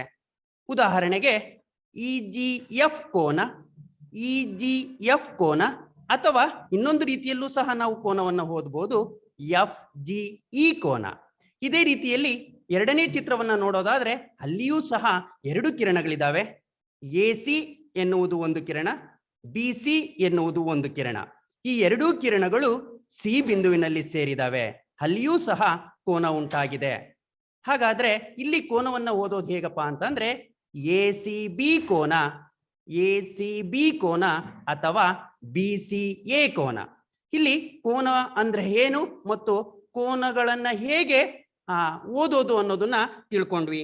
ಹಾಗಾದ್ರೆ ಕೋನವನ್ನ ಅಳತೆ ಮಾಡಲು ಬಳಸ್ತಕ್ಕಂಥ ಮಾಪಕ ಯಾವುದು ಅನ್ನೋದನ್ನ ಈಗ ತಿಳ್ಕೊಳ್ತಾ ಹೋಗೋಣ. ನಿಮ್ಗೆಲ್ಲರಿಗೂ ಗೊತ್ತಿರಬಹುದು, ಕೋನವನ್ನು ಅಳೆಯಲು ಬಳಸುವ ಮಾಪಕ ಕೋನ ಮಾಪಕ. ಇಲ್ಲಿ ಚಿತ್ರದಲ್ಲಿ ನೋಡ್ತಾ ಇದ್ದೀರಾ, ನಾವು ನಮ್ಮ ದಿನನಿತ್ಯ ಜೀವನದಲ್ಲಿ ನಮ್ಮ ಮನೆಗಳಲ್ಲಿ ಒಂದು ಗಡಿಯಾರವನ್ನ ನೋಡಿದ್ದೇವೆ. ಗಡಿಯಾರದ ಮುಳ್ಳುಗಳು ಚಲಿಸಿದಂತೆಲ್ಲ ಅವುಗಳ ಮಧ್ಯೆ ಇರ್ತಕ್ಕಂಥ ಆಕೃತಿ ಅಂದ್ರೆ ಕೋನ ಬದಲಾವಣೆ ಆಗ್ತಾ ಹೋಗುತ್ತೆ. ಅಂದ್ರೆ ಮುಳ್ಳುಗಳ ಚಲನೆಯಲ್ಲೂ ನಾವು ಕೋನಗಳನ್ನ ಗಮನಿಸಬಹುದು. ಇಲ್ಲಿ ಒಂದು ಚಿತ್ರವನ್ನ ನೋಡ್ತಾ ಇದ್ದೀರಾ, ಇಲ್ಲಿ 2 ಕಿರಣಗಳಿದಾವೆ. ಆ 2 ಕಿರಣಗಳು ಸಹ ಒಂದು ಬಿಂದುವಿನಲ್ಲಿ ಸೇರಿದೆ. ಅಲ್ಲಿ ಸೇರಿರ್ತಕ್ಕಂಥ ಬಿಂದುವನ್ನ ನಾವು ಶೃಂಗ ಬಿಂದು ಅಂತ ಕರಿತೇವೆ. ಕೋನ ಉಂಟು ಮಾಡಿರುವ ಬಿಂದು. ಆ 2 ರೇಖೆಗಳು ಅಥವಾ ಕಿರಣಗಳನ್ನ ನಾವು ಹಾರ್ಮ್ಸ್ ಅಂತ ಕರಿತೇವೆ. ಅವೆರಡು ಸಂಧಿಸಿರ್ತಕ್ಕಂಥ ಜಾಗವನ್ನ ನಾವು ವರ್ಟೆಕ್ಸ್ ಅಥವಾ ಶೃಂಗ ಬಿಂದು. ಆ ಕೋನವನ್ನ ನಾವು ಯಾವಾಗಲೂ ಸಹ ಡಿಗ್ರಿಯಲ್ಲಿ ಓದ್ತಾ ಹೋಗ್ತೇವೆ, ಎಷ್ಟು ಡಿಗ್ರಿ ಇದೆ. ಈಗಾಗಲೇ ಹೇಳಿದಂತೆ ಕೋನವನ್ನು ಅಳೆಯಲು ಬಳಸುವ ಮಾಪಕ ಕೋನ ಮಾಪಕ, ಇಂಗ್ಲಿಷಲ್ಲಿ ಪ್ರೊಟ್ರಾಕ್ಟರ್ ಅಂತ ಕರಿತೇವೆ. ಹಾಗಾದ್ರೆ ಈ ಕೋನ ಮಾಪಕವನ್ನ ಹೇಗೆ ಬಳಸೋದು, ಇದು ಬಹಳ ಮುಖ್ಯ. ಕೋನ ಮಾಪಕದ ಬೇಸ್ ಲೈನ್ ಇದೆಯಲ್ಲ, ತಳಭಾಗ, ಅಲ್ಲಿ ನೋಡಿ ಮಧ್ಯಭಾಗದಲ್ಲಿ ಒಂದು ಬಿಂದು ಇದೆ, ಸೆಂಟ್ರಲ್ ಪಾಯಿಂಟ್ ಕಾಣಿಸ್ತಾ ಇದೆಯಲ್ಲ, ಅದನ್ನ ಕೇಂದ್ರ ಬಿಂದು ಅಂತ ಕರಿತೇವೆ. ಈ ಕೋನ ಮಾಪಕವನ್ನ ನೋಡಿದ್ರೆ ನಮ್ಗೆ ಅರ್ಧ ಚಂದ್ರಾಕೃತಿ ಕಾಣಿಸುತ್ತೆ. ಇಲ್ಲಿ 2 ರೇಖೆಗಳು ನೋಡಿ ಚಲಿಸ್ತಾ ಇದೆ ನೋಡಿ ಅಲ್ಲಿ. ಅಂದ್ರೆ ಅರ್ಧ ಚಂದ್ರಾಕೃತಿ ಇರ್ತಕ್ಕಂಥ ಒಂದು ಕೋನ ಮಾಪಕವನ್ನ 180 ಸಮಭಾಗಗಳನ್ನಾಗಿ ಮಾಡಿರ್ತೇವೆ. ಇನ್ನೊಂದು ಕೋನ ಮಾಪಕವನ್ನ ಜೋಡಿಸಿದ್ರೆ ಪೂರ್ಣ ವೃತ್ತ ಆಗುತ್ತೆ, ಅದು ಸಹ ಅರ್ಧ ಚಂದ್ರಾಕೃತಿ. ಒಟ್ಟು 360 ಸಮಭಾಗಗಳನ್ನಾಗಿ ಮಾಡಿರ್ತೇವೆ. ಹಾಗಾದ್ರೆ ಕೋನದ ಬಳಕೆ, ಅಲ್ಲಿ ಕೋನ ಮಾಪಕದ ಬಳಕೆ ನೋಡಿ. ಸೆಂಟ್ರಲ್ ಪಾಯಿಂಟ್, ಕೇಂದ್ರ ಬಿಂದುವಿನಲ್ಲಿ ನಮ್ಮ ಕೋನವನ್ನು ಉಂಟು ಮಾಡಿರ್ತಕ್ಕಂಥ ಬಿಂದು ಇರಬೇಕು. ಒಂದು ರೇಖೆ 0ಯ ಮೂಲಕ ಹಾದು ಹೋಗಿರುತ್ತೆ. ಅಲ್ಲಿ ನೋಡಿ ಇನ್ನೊಂದು ರೇಖೆ ಚಲಿಸ್ತಾ ಹೋಗ್ತಾ ಇದೆ. ಹಾಗೆ ರೇಖೆ ಅಥವಾ ಕಿರಣ ಚಲಿಸಿದಂತೆಲ್ಲ ಕೋನದ ಅಳತೆ ಬದಲಾವಣೆ ಆಗ್ತಾ ಇದೆ, ನೋಡ್ಬೋದು ನಾವು ಚಿತ್ರದಲ್ಲಿ. ಅಂದ್ರೆ ಯಾವಾಗ್ಲೂ ಸಹ ಕೋನವನ್ನು ಉಂಟು ಮಾಡಿರುವ ಬಿಂದು ಕೇಂದ್ರ ಬಿಂದುವಿನಲ್ಲಿ ಇರಬೇಕು. 0ಯ ಮೂಲಕ ಒಂದು ಕಿರಣ ಹಾದೋಗಿರಬೇಕು. ಹಾಗೆ ನಾವು ಮುಂದೆ ನೋಡೋದಾದ್ರೆ ಕೋನಗಳ ವಿಧಗಳು. ಹಾಗಾದ್ರೆ ಕೋನಗಳ ವಿಧಗಳಲ್ಲಿ ಎಷ್ಟು ಇದಾವೆ ಏನು ಅಂತ ತಿಳ್ಕೊಳ್ತಾ ಹೋಗೋಣ. ಕೋನಗಳಲ್ಲಿ 6 ವಿಧಗಳು. ಮೊದಲನೆಯದು ಲಘು ಕೋನ. ಏನ್ ಲಘು ಕೋನ ಅಂದ್ರೆ, ನೋಡಿರಬಹುದು. ನಾವು ಯಾವುದೇ ಒಂದು ವೃತ್ತಾಕಾರದ ಆಕೃತಿಯನ್ನ ನಮ್ಮ ಮನೆಯಲ್ಲಿ ಬಳಸ್ತಾ ಇರತಕ್ಕಂತ ಆಕೃತಿಗಳನ್ನ ಅಥವಾ ಯಾವ್ದಾದ್ರು ಒಂದು ತಿಂತಕ್ಕಂಥ ವಸ್ತುವನ್ನ, ಫಾರ್ ಎಕ್ಸಾಂಪಲ್ ಕೇಕ್ ಆಗ್ಬೋದು, ಕೇಕ್ ಅನ್ನ ಕಟ್ ಮಾಡಿದಾಗ ಕಾಲು ಭಾಗ ಅಂತ ನೋಡ್ತೇವೆ ನಾವು. ಕಾಲು ಭಾಗ, ಅರ್ಧ ಭಾಗ, ಮುಕ್ಕಾಲು ಭಾಗಗಳನ್ನ ನೋಡ್ತೇವೆ. ಕಾಲು ಭಾಗಕ್ಕಿಂತ ಕಡಿಮೆ ಇರ್ತಕ್ಕಂತ ಒಂದು ಆಕೃತಿಯನ್ನ ನೋಡಿದಾಗ, ಕಾಲು ಭಾಗಕ್ಕಿಂತ ಕಡಿಮೆ ಇರುವ ಆಕೃತಿಯನ್ನ ನಾವು ಲಘು ಕೋನಕ್ಕೆ ಉದಾಹರಣೆ ಕೊಡ್ಬೋದು. ಅಲ್ಲಿ ನೋಡ್ತಾ ಇದ್ದೀರ ಚಿತ್ರದಲ್ಲಿ 2 ಕಿರಣಗಳು, ಅಂದ್ರೆ ಎಒ ಮತ್ತು OB 2 ಕಿರಣಗಳಿದಾವೆ. ಅಲ್ಲಿ OB ಕಾನ್ಸ್ಟೆಂಟ್ ಆಗಿರುತ್ತೆ. ಎಒ ಒಂದು ಕಿರಣ 2 ಸೇರಿ O ಬಿಂದುವಿನಲ್ಲಿ ಸೇರಿದಾವೆ. ಅದು 90 ಡಿಗ್ರಿಗಿಂತ ಕಡಿಮೆ ಇದೆ. OB ಅನ್ನೋದು 0 ಡಿಗ್ರಿಯನ್ನ ರೆಪ್ರೆಸೆಂಟ್ ಮಾಡುತ್ತೆ. OA ಅಂತಕ್ಕಂಥದ್ದು 0 ಡಿಗ್ರಿಗಿಂತ ಹೆಚ್ಚು, 90 ಡಿಗ್ರಿಗಿಂತ ಕಡಿಮೆ ಇರ್ತಕ್ಕಂಥ ಕೋನವನ್ನ ರೆಪ್ರೆಸೆಂಟ್ ಮಾಡುತ್ತೆ. 90 ಡಿಗ್ರಿಗಿಂತ ಕಡಿಮೆ ಇರುವ ಕೋನವನ್ನ ನಾವು ಲಘು ಕೋನ ಅಂತ ಕರಿತೇವೆ. ಹಾಗಾದ್ರೆ ನೋಡಿ, ಮುಂದಿನ ಚಿತ್ರದಲ್ಲಿ ನೋಡಿ, OB ಹಾಗೆ ಇದೆ, OA ಸ್ವಲ್ಪ ಮುಂದುವರೆದಿದೆ, ಚಲಿಸಿದೆ.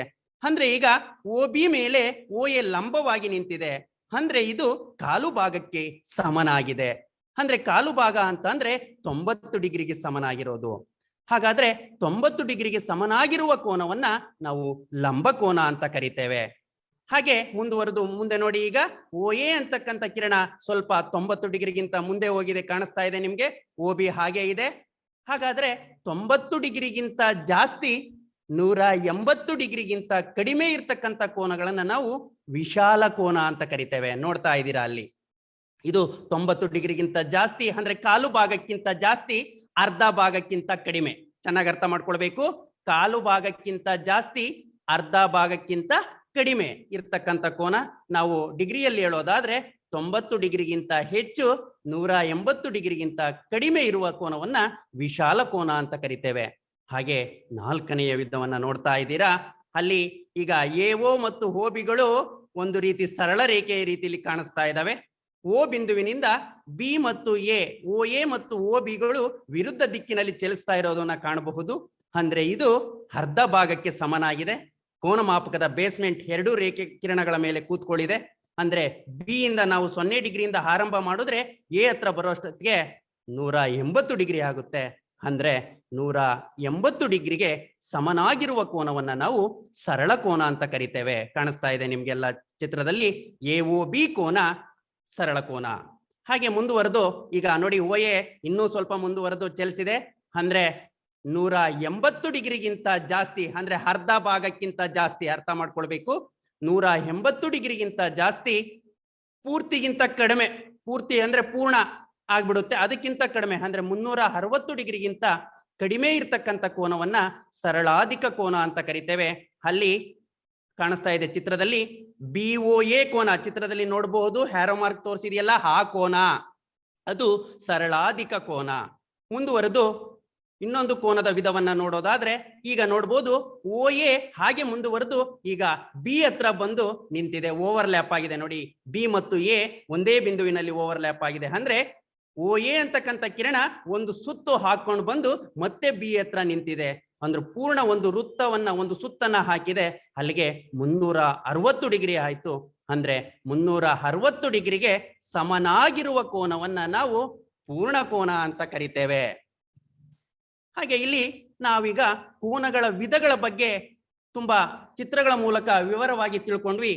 ಸ್ಮಿತಾ, ನೀನೇನಾದ್ರೂ ಕೋನಗಳಿಗೆ ವಿಧಗಳಿಗೆ ಸಂಬಂಧಿಸಿದಂತೆ ನಮ್ಮ ದಿನನಿತ್ಯ ಜೀವನದಲ್ಲಿ ಏನಾದ್ರೂ ಉದಾಹರಣೆಗಳನ್ನ ಕೊಡೋದಕ್ಕೆ ಸಾಧ್ಯ ಆಗುತ್ತಾ? ಖಂಡಿತ ಸಂತು. ಇಲ್ಲಿ ಮೊದಲನೇದ್ ನೋಡಿ, ಇಲ್ಲಿ ಒಂದು ತ್ರಿಭುಜ ಇದೆ. ಆ ತ್ರಿಭುಜದ ಒಳಭಾಗದಲ್ಲಿ ಚಿಕ್ಕ ಚೆಂಡುಗಳಿದೆ. ಇಲ್ಲಿ ಗಮನಿಸೋದಾದ್ರೆ 3 ಕೋನದಲ್ಲಿ ಕೂಡ ಲಘು ಕೋನ ಇದೆ. 90 ಡಿಗ್ರಿಗಿಂತ ಕಮ್ಮಿ ಇದೆ, ಆದ್ರಿಂದ ಇದನ್ನ ನಾವು ಲಘು ಕೋನಕ್ಕೆ ಉದಾಹರಣೆಯಾಗಿ ಕೊಡ್ಬಹುದು. ಎರಡನೇದು ಲಂಬಕೋನ. ಇಲ್ಲಿ ಗಮನಿಸಿದ್ರೆ ಕಿಟಿಕೆಗಳು, 2 ಕಿಟಿಕೆಗಳ ಪಟ್ಟಿಗಳನ್ನ ಒಂದು ಜೋಡಣೆ ಮಾಡ್ಕೊಳ್ತೀವಿ. ಆ ಜೋಡಣೆಯಲ್ಲಿ 1ನೇ ಮತ್ತು 2ನೇ ಪಟ್ಟಿಗಳು ಯಾವಾಗಲೂ ಲಂಬಕೋನನ ಸೂಚಿಸುತ್ತೆ. ಇನ್ನು 3ನೇದ್ ನೋಡಿದ್ರೆ ನಮ್ಗೆ ಅಲ್ಲಿ ಕಾಣಿಸ್ತಿರ್ಬೋದು, ಗಾಳಿ ಯಂತ್ರ, ವಿಂಡ್ ಮಿಲ್ ಅಂತಾರೆ. ವಿದ್ಯುತ್ ಉತ್ಪತ್ತಿ ಮಾಡಕ್ಕೆ ಬಳಕೆ ಮಾಡ್ತಾರೆ. ಇವಾಗ ಇಲ್ಲಿ ಈ ಫ್ಯಾನ್ಗೆ 3 ರೆಕ್ಕೆಗಳಿವೆ. ನಾವು 2 ರೆಕ್ಕೆನ ಗಮನಿಸೋದಾದ್ರೆ ಈ 2 ರೆಕ್ಕೆಗಳು, ಇದನ್ನ ನಾವು ವಿಶಾಲ ಕೋನ ಉದಾಹರಣೆಗೆ ಬಳಸಬಹುದು. ಇನ್ನು 4ನೇದ್ ನೋಡಿದ್ರೆ ಇಲ್ಲಿ ನಮ್ಗೆ ಸೇತುವೆ ಕಾಣಿಸ್ತಿದೆ. ಒಂದ್ ಜಾಗ ಇಂದ ಇನ್ನೊಂದ್ ಕಡೆಗೆ ಹೋಗ್ಲಿಕ್ಕೆ ಜಾಗ ಇಂದ ಇನ್ನೊಂದು ಜಾಗಕ್ಕೆ ಸೇರುವಂತಹ ಬಿಂದುವನ್ನ ನೋಡ್ತಿದೀವಿ. ಇಲ್ಲಿ ಕೋನ ಉಂಟಾಗಿದೆ. ಎರಡು ಸೇತುವೆಗಳು ಜಾಯಿಂಟ್ ಆಗಿರೋ ಪಾಯಿಂಟ್ ಅಲ್ಲಿ ನಾವು ಸರಳ ಕೋನ ಕಾಣ್ಬಹುದು. ಇನ್ನು ನೋಡಿದ್ರೆ ಸರಳಾಧಿಕ ಕೋನ. ನಮ್ಗೆ ಇಲ್ಲಿ ಒಂದು ಬರ್ತ್ಡೇ ಕೇಕ್ ನ ಕಾಣಿಸ್ತಿದೆ. ಪೂರಾ ಕೇಕ್ ಇದೆ. ಇದರಲ್ಲಿ ಕಾಲ್ಭಾಗಗಿಂತ ಕಮ್ಮಿ ಕೇಕ್ ಕಟ್ ಆಗಿ ಹೋಗಿದೆ. ಮಿಕ್ಕಿರೋದನ್ನ ಗಮನಿಸೋದಾದ್ರೆ 180 ಡಿಗ್ರಿಗಿಂತ ಜಾಸ್ತಿ ಇದೆ. ಆದ್ರಿಂದ ಇದನ್ನ ನಾವು ಸರಳಾಧಿಕ ಕೋನಕ್ಕೆ ಉದಾಹರಣೆಯಾಗಿ ತಗೋಬಹುದು. ಇನ್ನು ಕೊನೆಯದು ನೋಡಿದ್ರೆ ನಮ್ಗೆ ಕಾಣಿಸ್ತಿದೆ. ಈ ಸಿಡಿಯಲ್ಲಿ ಇದು ವೃತ್ತಾಕಾರದಲ್ಲಿರುವ ವಸ್ತು. ವೃತ್ತಾಕಾರದಲ್ಲಿರುವ ವಸ್ತು ಯಾವಾಗ್ಲೂ ಕೂಡ ಪೂರ್ಣವಾಗಿರುತ್ತೆ, ಸರ್ಕಲ್ ಆಗಿ. ಇಂತಹ ಕೋನಗಳನ್ನ ಪೂರ್ಣ ಕೋನ ಅಂತ, ಅಂದ್ರೆ 360ಗೆ ಸಮವಾಗಿರುವಂತದ್ದು. ಈ ತರ ನಮ್ ತುಂಬಾ ಉದಾಹರಣೆ ನೋಡ್ಬೋದು. ನಾವು ಬಳಸೋ ತಟ್ಟೆ ಆಗಿರ್ಬೋದು, ದೋಸೆ ಆಗಿರ್ಬೋದು. ಈ ತರ ಪೂರ್ಣ ಕೋನ ನಾವು ತುಂಬಾ ಉದಾಹರಣೆಗಳನ್ನ ನೋಡ್ತೀವಿ. ಇದೆಲ್ಲ ಗಮನಿಸೋದಾದ್ರೆ ಕೋನಗಳೊಂದಿಗೆ ಸಮಯದ ಹೋಲಿಕೆ ಹೇಗ್ ಮಾಡ್ಬೋದು ಅಂತ. ಇವಾಗ ಕೋನಗಳೊಂದಿಗೆ ಇಲ್ಲಿ ನೋಡಿ, ನಮ್ಮ ಗಡಿಯಾರ ಕೂಡ ವೃತ್ತಾಕಾರದಲ್ಲಿದೆ, ಅಂದ್ರೆ 360 ಡಿಗ್ರಿ. ಇಲ್ಲಿ ಗಮನಿಸೋದಾದ್ರೆ ಒಂದು ಗಡಿಯಾರ ಅಲ್ಲಿ 12 ಗಂಟೆಗಳಿದೆ. ಹೋಲಿಕೆ ಅಂದ್ರೆ ಇಲ್ಲಿ 12 ಗಂಟೆ ಅಂದ್ರೆ 360 ಡಿಗ್ರಿ, ಅಂದ್ರೆ ವೃತ್ತಾಕಾರದಲ್ಲಿರೋದ್ರಿಂದ 360 ಡಿಗ್ರಿ ಆಗಿರುತ್ತೆ. ಪ್ರತಿ 6 ಗಂಟೆಗೂ 180 ಡಿಗ್ರಿ ಆಗಿ ನಾವು ತಗೊಳ್ಬಹುದು. ಹಾಗೆ ನಾವು ಮಿನಿಟ್ ನ ಲೆಕ್ಕ ಹಾಕೊಂಡ್ ಬಂದ್ರೆ ಪ್ರತಿ 12ರಿಂದ ಇನ್ನೊಂದು 12ಕ್ಕೆ ಪಾಸ್ ಆಗುವಾಗ ನಮ್ಗೆ 60 ನಿಮಿಷಗಳು ಆಗತ್ತೆ. ಹಾಗಾಗಿ 360/60 ನಮ್ಗೆ 1 ಮಿನಿಟ್ಗೆ 6 ಡಿಗ್ರಿ ಆಗಿ ತಗೊಳತ್ತೆ. ಈಗ ಇಲ್ಲಿ ಕಾಣಿಸ್ತಿದೆ ನೋಡಿ, 42 ಡಿಗ್ರಿ 24 ನಿಮಿಷ 6 ಸೆಕೆಂಡ್ಗಳು. 6 ಹತ್ರ ನಮ್ಗೆ 2 ಗೆರೆ ಕಾಣಿಸ್ತಿದೆ, ಹಾಗಾಗಿ ಇದನ್ನ ಸೆಕೆಂಡ್ ಅಂತಾನು. ಮತ್ತೆ 24 ಹತ್ರ 1 ಗೆರೆ ಕಾಣಿಸ್ತಿದೆ, ಹಾಗಾಗಿ ಇದನ್ನ ಮಿನಿಟ್ ಅಂತಾನು 42 ಡಿಗ್ರಿ ಅಂತಾನ ಕರಿಬಹುದು. ಹಾ ಸ್ಮಿತಾ, ನಾವು ದಿನನಿತ್ಯ ಕೋನಗಳ ಬಗ್ಗೆ ನೋಡ್ತಾ ಇರ್ತೀವಿ. ನಿತ್ಯ ಜೀವನದಲ್ಲೂ ಕೋನಗಳನ್ನ ಅಳವಡಿಸ್ಕೊತಾ ಇರ್ತೀವಿ. ನಮ್ಮ ಒಂದು ಉದಾಹರಣೆ ಕೊಡ್ತೀವಿ ಅಂದ್ರೆ, ಪಾರ್ಕಿಗೆ ಹೋದಾಗ ನಾವು ಅನೇಕ ರೀತಿಯ ಕೋನಗಳ ವಿಧಗಳನ್ನ ನೋಡ್ತೀವಿ. ನೋಡು, ಇಲ್ಲೊಂದು ಚಿತ್ರ ಇದೆ. ಈ ಪಾರ್ಕ್ ನಲ್ಲಿ ಅನೇಕ ರೀತಿಯ ಕೋನಗಳನ್ನ ನಾವು ಗಮನಿಸ್ತಾ ಇದ್ದೀವಿ. ಒಂದು ನೇರಳೆ ಬಣ್ಣದ ಬಾಣದ ಗುರುತು ಒಂದು ಕೋನವನ್ನ ಸೂಚಿಸ್ತಾ ಇದೆ. ಅದೇ ರೀತಿ ಹಳದಿ ಬಣ್ಣದ ಬಾಣದ ಗುರುತು ಕೂಡ ಒಂದು ಕೋನವನ್ನ ಸೂಚಿಸ್ತಾ ಇದೆ. ಅದೇ ರೀತಿ ನೀಲಿ ಬಣ್ಣದ ಬಾಣದ ಗುರುತು ಕೂಡ ಒಂದು ಕೋನವನ್ನ ಸೂಚಿಸ್ತಾ ಇದೆ. ಹಾಗಾಗಿ ಈ ಒಂದು ಪಾರ್ಕ್ ನಲ್ಲಿ ಸೂಚಿಸ್ತಾ ಇರ್ತಕ್ಕಂಥ ಬಣ್ಣದ ಗುರುತುಗಳು ವಿವಿಧ ರೀತಿಯ ಕೋನಗಳನ್ನ ಸೂಚಿಸ್ತಾ ಇರ್ತವೆ. ಆತ್ಮೀಯ ಶಿಕ್ಷಕ ಬಂಧುಗಳೇ, ನಿಮ್ಗೊಂದು ಪ್ರಶ್ನೆ. ಕೊಟ್ಟಿರುವ ಚಿತ್ರದಲ್ಲಿ ವಿವಿಧ ಬಣ್ಣದ ಬಾಣಗಳಲ್ಲಿ ಸರಿಯಾದ ಹೋಲಿಕೆ ಇದಾಗಿದೆ. ಆಯ್ಕೆಗಳು: ಹಳದಿ ಲಂಬಕೋನ, ನೇರಳೆ ವಿಶಾಲ ಕೋನ, ನೀಲಿ ಲಘು ಕೋನ. ಮತ್ತೊಮ್ಮೆ ಚಿತ್ರ ಅಪ್ಡೇಟ್ ಆಗ್ತಾ ಇದೆ.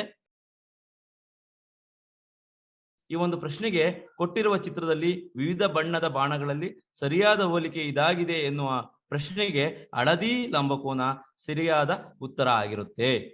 ಶಿಕ್ಷಕ ಬಂಧುಗಳೇ, ನಾವು ಇದುವರೆಗೂ ಮಕ್ಕಳಿಗೆ ಕೋನಗಳನ್ನ ವಿವಿಧ ರೀತಿಯಲ್ಲಿ ಅವ್ರಿಗೆ ಚಟುವಟಿಕೆ ಮುಖಾಂತರ ತಿಳಿಸ್ತಾ ಇರ್ತೀವಿ. ಆದ್ರೆ ಇಲ್ಲೊಂದು ತಂತ್ರಜ್ಞಾನವನ್ನ ಬಳಸಿ ನಾವು ಮಕ್ಕಳಿಗೆ ವಿಶೇಷವಾಗಿ ಕೋನಗಳ ಬಗ್ಗೆ ಪರಿಕಲ್ಪನೆಯನ್ನ ಮೂಡಿಸ್ಬೋದು. ಯಾವ್ದು ತಂತ್ರಜ್ಞಾನ ಅಂತಂದ್ರೆ ಸಿಮ್ಯುಲೇಷನ್. ಶಿಕ್ಷಕ ಬಂಧುಗಳೇ, ಎಲ್ಲರೂ ಕೂಡ ಇದನ್ನ ನೋಟ್ ಮಾಡ್ಕೋಬೇಕು. PHET ಸಿಮ್ಯುಲೇಷನ್ ಅಂತ ಬರ್ಕೊಳ್ಳಿ. PHET ಸಿಮ್ಯುಲೇಷನ್ ಅಂತ ನೋಟ್ ಮಾಡ್ಕೊಳ್ಳಿ. ಈ ಒಂದು ತಂತ್ರಜ್ಞಾನವನ್ನ ಬಳಸಿ ನಾವು ಯಾವುದೇ ಗಣಿತದಾಗಿ ವಿಜ್ಞಾನದ ಚಟುವಟಿಕೆಗಳ ಪರಿಕಲ್ಪನೆಯನ್ನ ಮಕ್ಕಳಿಗೆ ತುಂಬಾ ಸುಲಭವಾಗಿ ತಿಳಿಸ್ಬೋದು. ಮತ್ತೆ ಈ ಒಂದು ತಂತ್ರಜ್ಞಾನ ತುಂಬಾ ಆಕರ್ಷಣೀಯವಾಗಿರುತ್ತೆ, ತುಂಬಾ ಉತ್ಸಾಹ ಭರಿತವಾಗಿರುತ್ತೆ, ಮತ್ತೆ ಮಕ್ಕಳಿಗೆ ಪುನರ್ಬಲನ ಉಂಟು ಮಾಡಲು ತುಂಬಾ ಸಹಕಾರಿಯಾಗಿರ್ತಕ್ಕಂಥ ಒಂದು ತಂತ್ರಜ್ಞಾನ ಇದಾಗಿರುತ್ತೆ. ಗೂಗಲ್ನಲ್ಲಿ PHET ಸಿಮ್ಯುಲೇಷನ್ ಅಂತ ಹೊಡೆದ್ರೆ ನಿಮಗೆ ಟೈಪ್ ಮಾಡಿದ್ರೆ ನಿಮಗೆ ಆ ಒಂದು ತಂತ್ರಜ್ಞಾನ ಓಪನ್ ಆಗುತ್ತೆ. ಇಲ್ಲಿ ನೋಡಿ, ನಾವು ಕೂಡ ಈ ಕೋನಗಳನ್ನ ಈ ಸಿಮ್ಯುಲೇಷನ್ ತಂತ್ರಜ್ಞಾನದಲ್ಲಿ ಮಕ್ಕಳಿಗೆ ಯಾವ ರೀತಿ ಕಲಿಸ್ಬೋದು ಅನ್ನೋದನ್ನ ನೋಡ್ಬೋದು. ನೋಡಿ, ಇಲ್ಲಿ ನಿಮ್ಗೆಲ್ಲರೂ ಡಿಸ್ಪ್ಲೇ ಆಗ್ತಾ ಇದೆ. ಇಲ್ಲಿ ಕೋನ ಅಂತ ಅಂದ್ರೆ ನಾವು ಫಸ್ಟ್ ಅದ್ರ ಕಾನ್ಸೆಪ್ಟ್ ಏನಪ್ಪಾ ಅಂದ್ರೆ, ಒಂದು ಬಿಂದುವಿನಿಂದ ಹೊರಟ ಎರಡು ರೇಖೆಗಳ ನಡುವಿನ ಅಂತರವನ್ನು, ಅವಕಾಶವನ್ನು ನಾವು ಕೋನ ಅಂತ ಹೇಳ್ತಾ ಇದೀವಿ. ನೋಡಿ, ಇಲ್ಲಿ ಕಾಣಿಸ್ತಾ ಇದೆ. ಈ ಸಿಮ್ಯುಲೇಷನ್ ತಂತ್ರಜ್ಞಾನದಲ್ಲಿ ಆ ಕೋನದ ಪರಿಕಲ್ಪನೆಯನ್ನ ಮಕ್ಕಳಿಗೆ ಚೆನ್ನಾಗಿ ಮೂಡಿಸ್ಬೋದು. ನೋಡಿ, ಅಲ್ಲಿ ಒಂದು ರೇಖೆ ಒಂದ್ರ ಮೇಲ್ ಮಲಗಿದೆ, ಈಗ ಅವಕಾಶ ಉಂಟಾಗ್ತಾ ಇದೆ ನೋಡಿ, 15 ಡಿಗ್ರಿ ಆಗ್ತಾ ಇದೆ, 20 ಡಿಗ್ರಿ ಆಗ್ತಾ ಇದೆ. ಈ ರೀತಿ ಆ ಮಗು ಕೋನದ ಪರಿಕಲ್ಪನೆಯನ್ನು ತುಂಬಾ ಚೆನ್ನಾಗಿ ತಿಳ್ಕೊತಾನೆ. ಈ ಒಂದು ತಂತ್ರಜ್ಞಾನದಲ್ಲಿ ಈ ರೀತಿಯಾಗಿ ಮಗುವಿಗೆ ನಾವು ತೋರ್ಸೋದ್ರ ಮೂಲಕ ಮಗು ಸ್ಪಷ್ಟವಾಗಿ ಪರಿಕಲ್ಪನೆಯನ್ನ ಮೂಡಿಸ್ಕೊತಾನೆ. ಈಗ ಅದೇ ರೀತಿ ಮಗುಗೆ ಲಘು ಕೋನ ಅಂದ್ರೇನು ಕೂಡ ತೋರಿಸ್ಬೋದು ಇದ್ರೊಳಗೆ. ನೋಡಿ ಈಗ ಮಗುಗೆ ನೋಡಿ 0ಯಿಂದ ಮೇಲ್ಪಟ್ಟ 1 ಡಿಗ್ರಿಯಿಂದ ಹಿಡಿದು 89 ಡಿಗ್ರಿಯವರೆಗೆ ನಾವು ಸೂಚಿಸುವ ಕೋನಗಳೆಲ್ಲವೂ ಕೂಡ ಲಘು ಕೋನಗಳಾಗಿರ್ತವೆ ಅಂತ ಮಗುಗೆ ಒಂದ್ಸಲಿ ಎಲ್ಲ ಲಘು ಕೋನಗಳನ್ನ ಗ್ಲಾನ್ಸ್ ಮಾಡ್ಬೋದು, ಎಲ್ಲ ಲಘು ಕೋನಗಳನ್ನು ತೋರಿಸ್ಬೋದು. ತದನಂತರ 90 ಡಿಗ್ರಿಗೆ ಸಮನಾದ ಕೋನವನ್ನ ಲಂಬ ಕೋನ ಅಂತ ಎಷ್ಟು ಚೆನ್ನಾಗಿ ತೋರಿಸ್ಬೋದು ನೋಡಿ ಮಕ್ಕಳೇ. ತದನಂತರ 90 ಡಿಗ್ರಿಗಿಂತ ಮೇಲ್ಪಟ್ಟ ಅಂದ್ರೆ 91 ಡಿಗ್ರಿಯಿಂದ ಹಿಡಿದು 179ರವರೆಗಿನ ಕೋನವನ್ನ ವಿಶಾಲ ಕೋನ ಅಂತ ತೋರಿಸ್ಬೋದು ಈ ಒಂದು ತಂತ್ರಜ್ಞಾನದಲ್ಲಿ. ಎಲ್ಲಾ ಕೋನಗಳನ್ನು ತೋರಿಸ್ಬೋದು. ಅದೇ ರೀತಿ 180 ಡಿಗ್ರಿಗೆ ಸಮನಾದ ಕೋನವನ್ನು ನಾವು ಸರಳ ಕೋನ ಅಂತನೂ ಕೂಡ ಈ ಒಂದು ತಂತ್ರಜ್ಞಾನದಲ್ಲಿ ಬಳಸ್ಬೋದು. ನೋಡಿ ಮಕ್ಕಳೇ, ಶಿಕ್ಷಕರೇ, ನಾವು ಕೋನಮಾಪಕ ನಾವು ಇಟ್ಕೊಂಡು ಸರಳಾಧಿಕ ಕೋನವನ್ನ ಸೋರಿಸೋದು ಸ್ವಲ್ಪ ಕಷ್ಟ ಆಗುತ್ತೆ. ಆದ್ರೆ ಈ ಒಂದು ತಂತ್ರಜ್ಞಾನದಲ್ಲಿ ನೋಡಿ ಸರಳಾಧಿಕ ಕೋನವನ್ನ ಎಷ್ಟು ಚೆನ್ನಾಗಿ ಮೂಡಿಸ್ತಾ ಇದೀವಿ. ಈ ರೀತಿಯಾಗಿ ನಾವು ಸರಳಾಧಿಕ ಕೋನವನ್ನು ಕೂಡ ತೋರಿಸ್ಬೋದು. ಮತ್ತೆ ಪೂರ್ಣ ಕೋನ ಅಂದ್ರೆ 360 ಡಿಗ್ರಿಯ ಕೋನವನ್ನ ಪೂರ್ಣ ಕೋನ ಅಂತನೂ ಕೂಡ ಈ ಒಂದು ತಂತ್ರಜ್ಞಾನದಲ್ಲಿ ತುಂಬಾ ಆಕರ್ಷಣೀಯವಾಗಿ ತೋರಿಸ್ಬೋದು.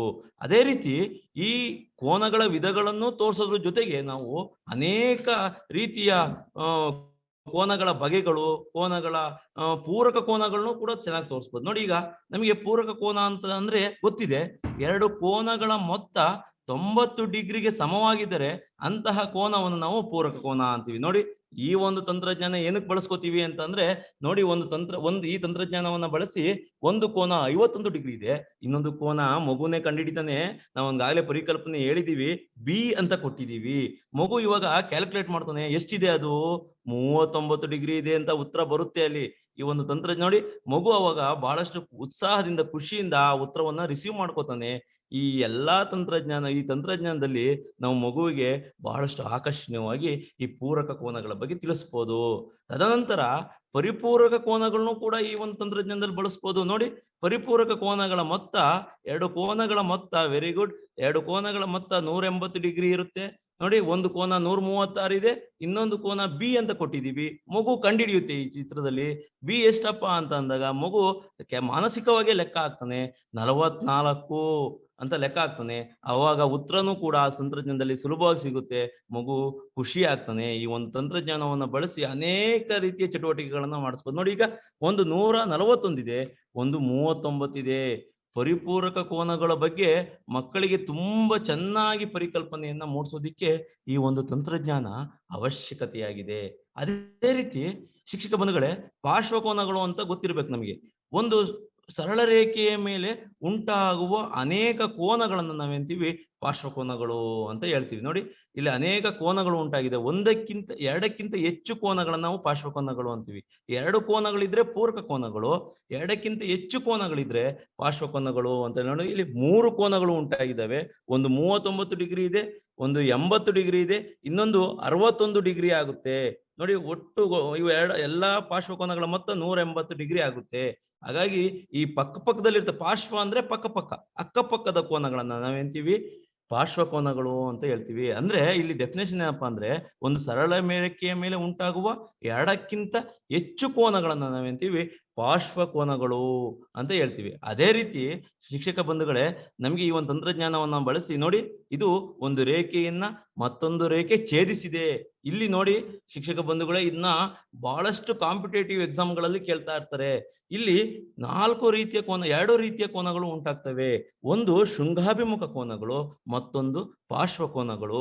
ಶೃಂಗಾಭಿಮುಖ ಕೋನಗಳು ಯಾವಾಗಲೂ ಸಮವಾಗಿರ್ತವೆ, ಪಾರ್ಶ್ವಕೋನಗಳ ಮೊತ್ತ 180 ಡಿಗ್ರಿಗೆ ಸಮವಾಗಿರುತ್ತೆ. ನೋಡಿ ಈ ತಂತ್ರಜ್ಞಾನವನ್ನ ಬಳಸ್ಕೊಂಡು ಒಂದು ಕೋನವನ್ನ ಕೊಟ್ಟು ಉಳಿದೆಲ್ಲ ಕೋನವನ್ನ ಲೆಕ್ಕ ಹಾಕು ಅಂದ್ರೆ ಮಗು ಬಹಳಷ್ಟು ಸುಲಭವಾಗಿ ಮಗು ಲೆಕ್ಕಾಚಾರ ಆಗ್ತಾನೆ. ಬಿ ಕೋನ ಎಷ್ಟಿದೆಯಪ್ಪ, ಸಿ ಕೋನ ಎಷ್ಟಿದೆ ಅಂತಂದ್ರೆ ಮಗು ತುಂಬಾ ಸುಲಭವಾಗಿ ಸಿ ಕೋನ 37 ಡಿಗ್ರಿ ಇದೆ, ಬಿ ಕೋನ 143 ಡಿಗ್ರಿ ಇದೆ. ಯಾಕೆ?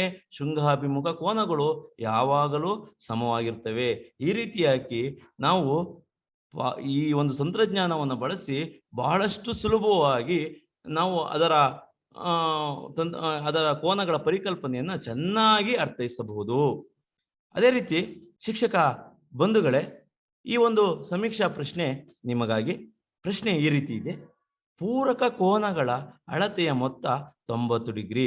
ನಿಮ್ಮ ಆಯ್ಕೆ ಹೌದು ಅಥವಾ ಅಲ್ಲ. ಈ ಒಂದು ಪ್ರಶ್ನೆಗೆ ಸರಿಯಾದ ಉತ್ತರ ಪೂರಕ ಕೋನಗಳ ಅಳತೆಯ ಮೊತ್ತ 90 ಡಿಗ್ರಿ. ಹೌದು, ಇದಕ್ಕೆ ಸರಿಯಾದ ಉತ್ತರ ಹೌದು. ನಮ್ಮ ಸ್ನೇಹಿತ ವಿಷ್ಣು ಸಿಮ್ಯುಲೇಷನ್ ತಂತ್ರಜ್ಞಾನದ ಮೂಲಕ ತುಂಬಾ ವಿವರವಾಗಿ ಕೋನಗಳ ಪರಿಕಲ್ಪನೆಯನ್ನ ಮೂಡಿಸಿದರು. ಹಾಗೆಯೇ ಕೋನಗಳಿಗೆ ಸಂಬಂಧಿಸಿದ ಇನ್ನಷ್ಟು ಆಕರ್ಷಕ ಸಂಗತಿಗಳನ್ನ ಈಗ ತಿಳ್ಕೊಳ್ತಾ ಹೋಗೋಣ. ನೋಡಿ, ಎರಡು ಕೋನಗಳ ಮೊತ್ತವು 180 ಡಿಗ್ರಿ ಆಗಿದ್ದರೆ ಆ ಕೋನಗಳು ಪರಿಪೂರಕ ಕೋನಗಳಾಗಿರುತ್ತವೆ. ನಾವೀಗಾಗಲೇ ಸಿಮ್ಯುಲೇಷನ್ ತಂತ್ರಜ್ಞಾನದಲ್ಲಿ ನೋಡಿದ್ವಿ, ಎರಡು ಕೋನಗಳ ಮೊತ್ತ 180 ಡಿಗ್ರಿಗೆ ಸಮವಾಗಿದ್ದರೆ ಆ ಎರಡು ಕೋನಗಳನ್ನ ಪರಿಪೂರಕ ಕೋನಗಳು ಅಂತ ಕರಿತೇವೆ. ಇಲ್ಲಿ ಬಹಳಷ್ಟು ಶಿಕ್ಷಕರಿಗೆ ಒಂದು ಡೌಟ್ ಬರ್ಬೋದು, ಪಾರ್ಶ್ವ ಕೋನಗಳು ಮತ್ತು ಪರಿಪೂರಕ ಕೋನಗಳಿಗೆ ಇರ್ತಕ್ಕಂಥ ವ್ಯತ್ಯಾಸ ಇಲ್ಲಿ ಬಹಳ ಇಂಪಾರ್ಟೆಂಟ್. ಏನಪ್ಪಾ ಅಂತ ಅಂದ್ರೆ, ಪಾರ್ಶ್ವ ಕೋನಗಳು ಅಂತ ಅಂದ್ರೆ ಒಂದು ಬಿಂದುವಿನಲ್ಲಿ ಉಂಟಾಗಿರ್ತಕ್ಕಂಥ ಅನೇಕ ಕೋನಗಳು, ಅಲ್ಲಿ ಅಕ್ಕಪಕ್ಕದ ಕೋನಗಳು. ಅಂದ್ರೆ ಒಂದು ಬಾಹು ಸಾಮಾನ್ಯವಾಗಿದ್ದರೆ, ಎರಡು ಕೋನಗಳಿಗೆ ಒಂದು ಬಾಹು ಸಾಮಾನ್ಯವಾಗಿದ್ದರೆ ಆ ಎರಡೂ ಕೋನಗಳನ್ನ ನಾವು ಪಾರ್ಶ್ವ ಕೋನಗಳು ಅಂತ ಕರಿತೇವೆ. ಅಂದ್ರೆ ಪಕ್ಕದಲ್ಲಿರೋದು, ಅಕ್ಕಪಕ್ಕದಲ್ಲಿರೋದು. ಚಿತ್ರಗಳಲ್ಲಿ ನಾವು ಆಗ್ಲೇ ಗಮನಿಸಿದ್ದೇವೆ. ಪಾರ್ಶ್ವ ಕೋನಗಳು ಅಂತ ಅಂದ್ರೆ ಒಂದು ಉಭಯ ಸಾಮಾನ್ಯ ಬಾಹು ಇರಬೇಕು, ಒಂದು ಬಿಂದುವಿನಲ್ಲಿ ಎರಡು ಕೋನಗಳು ಉಂಟಾಗಿರ್ಬೇಕು, ಅವನ್ನ ನಾವು ಪಾರ್ಶ್ವ ಕೋನಗಳು ಅಂತ ಕರಿತೇವೆ. ಹಾಗಾದ್ರೆ ಪೂರಕ ಕೋನಗಳು ಪಾರ್ಶ್ವ ಕೋನಗಳೇ? ಹೌದು, ಖಂಡಿತ ಹೌದು. ಪೂರ್ವಕ ಕೋನಗಳು ಅಂತ ಅಂದ್ರೆ ಅಲ್ಲಿ ಎರಡು ಕೋನಗಳ ಮೊತ್ತ 90 ಡಿಗ್ರಿಗೆ ಸಮನಾಗಿರುತ್ತೆ. ಅಲ್ಲಿನೂ ಸಹ ಒಂದು ಬಾಹು ಸಾಮಾನ್ಯ ಬಾಹು ಇರುತ್ತೆ. ಹಾಗಾಗಿ ಅವನ್ನ ನಾವು ಪಾರ್ಶ್ವ ಕೋನಗಳು ಅಂತಾನೂ ಸಹ ಕರಿಬಹುದು. ಹಾಗಾದ್ರೆ ಪರಿಪೂರಕ ಕೋನಗಳು ಪಾರ್ಶ್ವ ಕೋನಗಳೇ? ಖಂಡಿತ ಹೌದು. ಆದ್ರೆ ಎಲ್ಲಾ ಸಂದರ್ಭಗಳಲ್ಲೂ ಪರಿಪೂರಕ ಕೋನಗಳು ಪಾರ್ಶ್ವ ಕೋನಗಳಾಗಿರೋದಕ್ಕೆ ಸಾಧ್ಯ ಇಲ್ಲ. ಯಾವಾಗ ಎರಡು ಕೋನಗಳ ಮೊತ್ತ 180ಕ್ಕೆ ಸಮನಾಗಿರುತ್ತೆ, ಒಂದು ಉಭಯ ಸಾಮಾನ್ಯ ಬಾಹು ಇರುತ್ತೆ, ಒಂದು ಬಿಂದುವಿನಿಂದ ಸಾಮಾನ್ಯ ಬಾಹು ಹೋಗಿರುತ್ತೆ, ಆಗ ಮಾತ್ರ ಪರಿಪೂರಕ ಕೋನಗಳು ಸಹ ಪಾರ್ಶ್ವ ಕೋನಗಳಾಗಿರ್ತವೆ. ಎಲ್ಲಾ ಸಂದರ್ಭಗಳಲ್ಲೂ ಪರಿಪೂರಕ ಕೋನಗಳು ಪಾರ್ಶ್ವ ಕೋನಗಳಾಗಿರೋದಕ್ಕೆ ಸಾಧ್ಯ ಇಲ್ಲ. ಇದನ್ನ ಚೆನ್ನಾಗಿ ನೆನ್ಪಿಟ್ಕೊಳ್ಬೇಕು. ಪೂರಕ ಕೋನಗಳು ಸಹ ಪಾರ್ಶ್ವ ಕೋನಗಳೇ, ಪರಿಪೂರಕ ಕೋನಗಳು ಸಹ ಪಾರ್ಶ್ವ ಕೋನಗಳೇ. ಕೆಲವು ಸಂದರ್ಭದಲ್ಲಿ ಒಂದು ವಿಶಾಲ ಕೋನ ಇರುತ್ತೆ, ಅದರಲ್ಲಿ ಇನ್ನೊಂದು ಕೋನ ಉಂಟಾಗಿರುತ್ತೆ. ಆ ಎರಡೂ ಕೋನಗಳು ಸಹ ಪಾರ್ಶ್ವ ಕೋನಗಳೇ. ಅಲ್ಲಿ ಪರಿಪೂರಕನೂ ಅಲ್ಲ, ಪೂರಕನೂ ಆಗಿರೋದಿಲ್ಲ. ಇಲ್ಲಿ ಚೆನ್ನಾಗಿ ಅರ್ಥ ಮಾಡ್ಕೊಳ್ಬೇಕು. ಪಾರ್ಶ್ವ ಕೋನಗಳು ಅಂತ ಅಂದ ತಕ್ಷಣ ಒಂದು ಉಭಯ ಸಾಮಾನ್ಯ ಬಾಹು ಇರಬೇಕು. ಇಲ್ಲಿ ಮೊತ್ತಕ್ಕೆ ನಾವು ಕಾನ್ಸಂಟ್ರೇಟ್ ಮಾಡೋದಿಲ್ಲ. ಮೊತ್ತ 180 ಆಗಿರ್ಲೇಬೇಕು ಅಂತ ಇಲ್ಲ. ಆದ್ರೆ ಮೊತ್ತ 180 ಆಗಿದೆ ಅಂತ ಅಂದ್ರೆ ಅವನ್ನ ಪರಿಪೂರಕ ಕೋನಗಳು ಅಂತ ಕರಿತೇವೆ. ಅರ್ಥ ಆಗಿದೆ ಅಂತ ತಿಳ್ಕೊಂಡಿದ್ದೇನೆ. ಪಾರ್ಶ್ವ ಕೋನಗಳಿಗೂ ಮತ್ತು ಪರಿಪೂರಕ ಕೋನಗಳಿಗೂ ಇರ್ತಕ್ಕಂಥ ವ್ಯತ್ಯಾಸ. ಇಲ್ಲಿ ಒಂದು ಪರಿಪೂರಕ ಕೋನ ಯಾವಾಗ್ಲೂ ಸರಳ ರೇಖೆ ಆಗಿರುತ್ತೆ. ನಾವೀಗಾಗ್ಲೇ ತುಂಬಾ ಉದಾಹರಣೆಗಳನ್ನ ನೋಡಿದ್ದೇವೆ. ಸರಳ ರೇಖೆ ಅಂದ ತಕ್ಷಣ ಅಲ್ಲಿ ಒಂದು ಬಿಂದುವಿನಲ್ಲಿ ಹೊರಟಂತ ಎರಡು ಕಿರಣಗಳು ವಿರುದ್ಧ ದಿಕ್ಕಿನಲ್ಲಿ ಚಲಿಸ್ತಾ ಇರ್ತದೆ. ಸರಳ ರೇಖೆ ಅಂತ ಅಂದ್ರೆ ಅಲ್ಲಿ ಉಂಟಾಗಿರ್ತಕ್ಕಂಥ ಕೋನ, ಒಂದು ಬಿಂದುವಿನಲ್ಲಿ ಎರಡು ಕಿರಣಗಳು ವಿರುದ್ಧ ದಿಕ್ಕಿನಲ್ಲಿ ಚಲಿಸ್ತಾ ಇದ್ದಾವೆ. ಆ ಬಿಂದುವಿನಲ್ಲಿ ಎಂತ ಕೋನ ಉಂಟಾಗಿದೆ ಅಂದ್ರೆ ಸರಳ ಕೋನ ಉಂಟಾಗಿದೆ. ನಮ್ಗೆ ಈಗಾಗಲೇ ಗೊತ್ತಿದೆ, 180 ಡಿಗ್ರಿಗೆ ಸಮನಾಗಿರುವ ಕೋನ ಸರಳ ಕೋನ.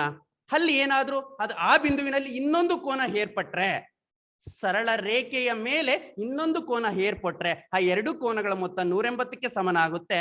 ಆ ಎರಡು ಕೋನಗಳನ್ನ ಪರಿಪೂರಕ ಕೋನಗಳು ಅಂತ ಕರಿತೇವೆ. ಪರಿಪೂರಕ ಕೋನವು ಸರಳ ರೇಖೆಯಾಗಿರುತ್ತೆ.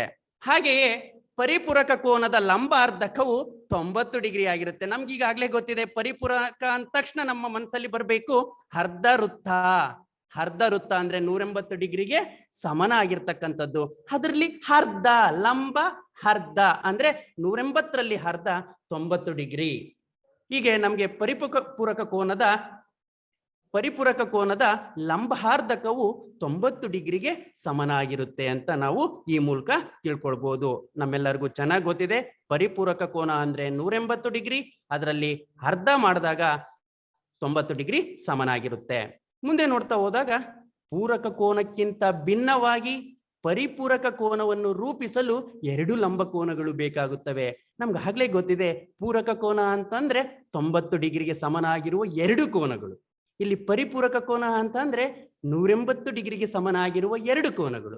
ಇಲ್ಲಿ ನೋಡಿ, ಎರಡು ಲಂಬ ಕೋನಗಳನ್ನು ಸೇರಿಸಿದ್ರು ಸಹ 180 ಡಿಗ್ರಿಗೆ ಸಮನಾಗುತ್ತೆ. ಹಾಗಾದ್ರೆ ಪರಿಪೂರಕ ಕೋನವನ್ನ ರೂಪಿಸಲು ನಾವು ಒಂದು ವಿಶಾಲ ಕೋನ, ಒಂದು ಲಘು ಕೋನ ಆಗ್ಬೋದು, ಅಥವಾ ಎರಡು ಲಂಬ ಕೋನಗಳು ಸಹ ಪರಿಪೂರಕ ಕೋನವನ್ನ ಉಂಟು ಮಾಡ್ತವೆ ಅನ್ನೋದು ನಾವು ಈ ಮೂಲಕ ತಿಳ್ಕೊಳ್ಬಹುದು.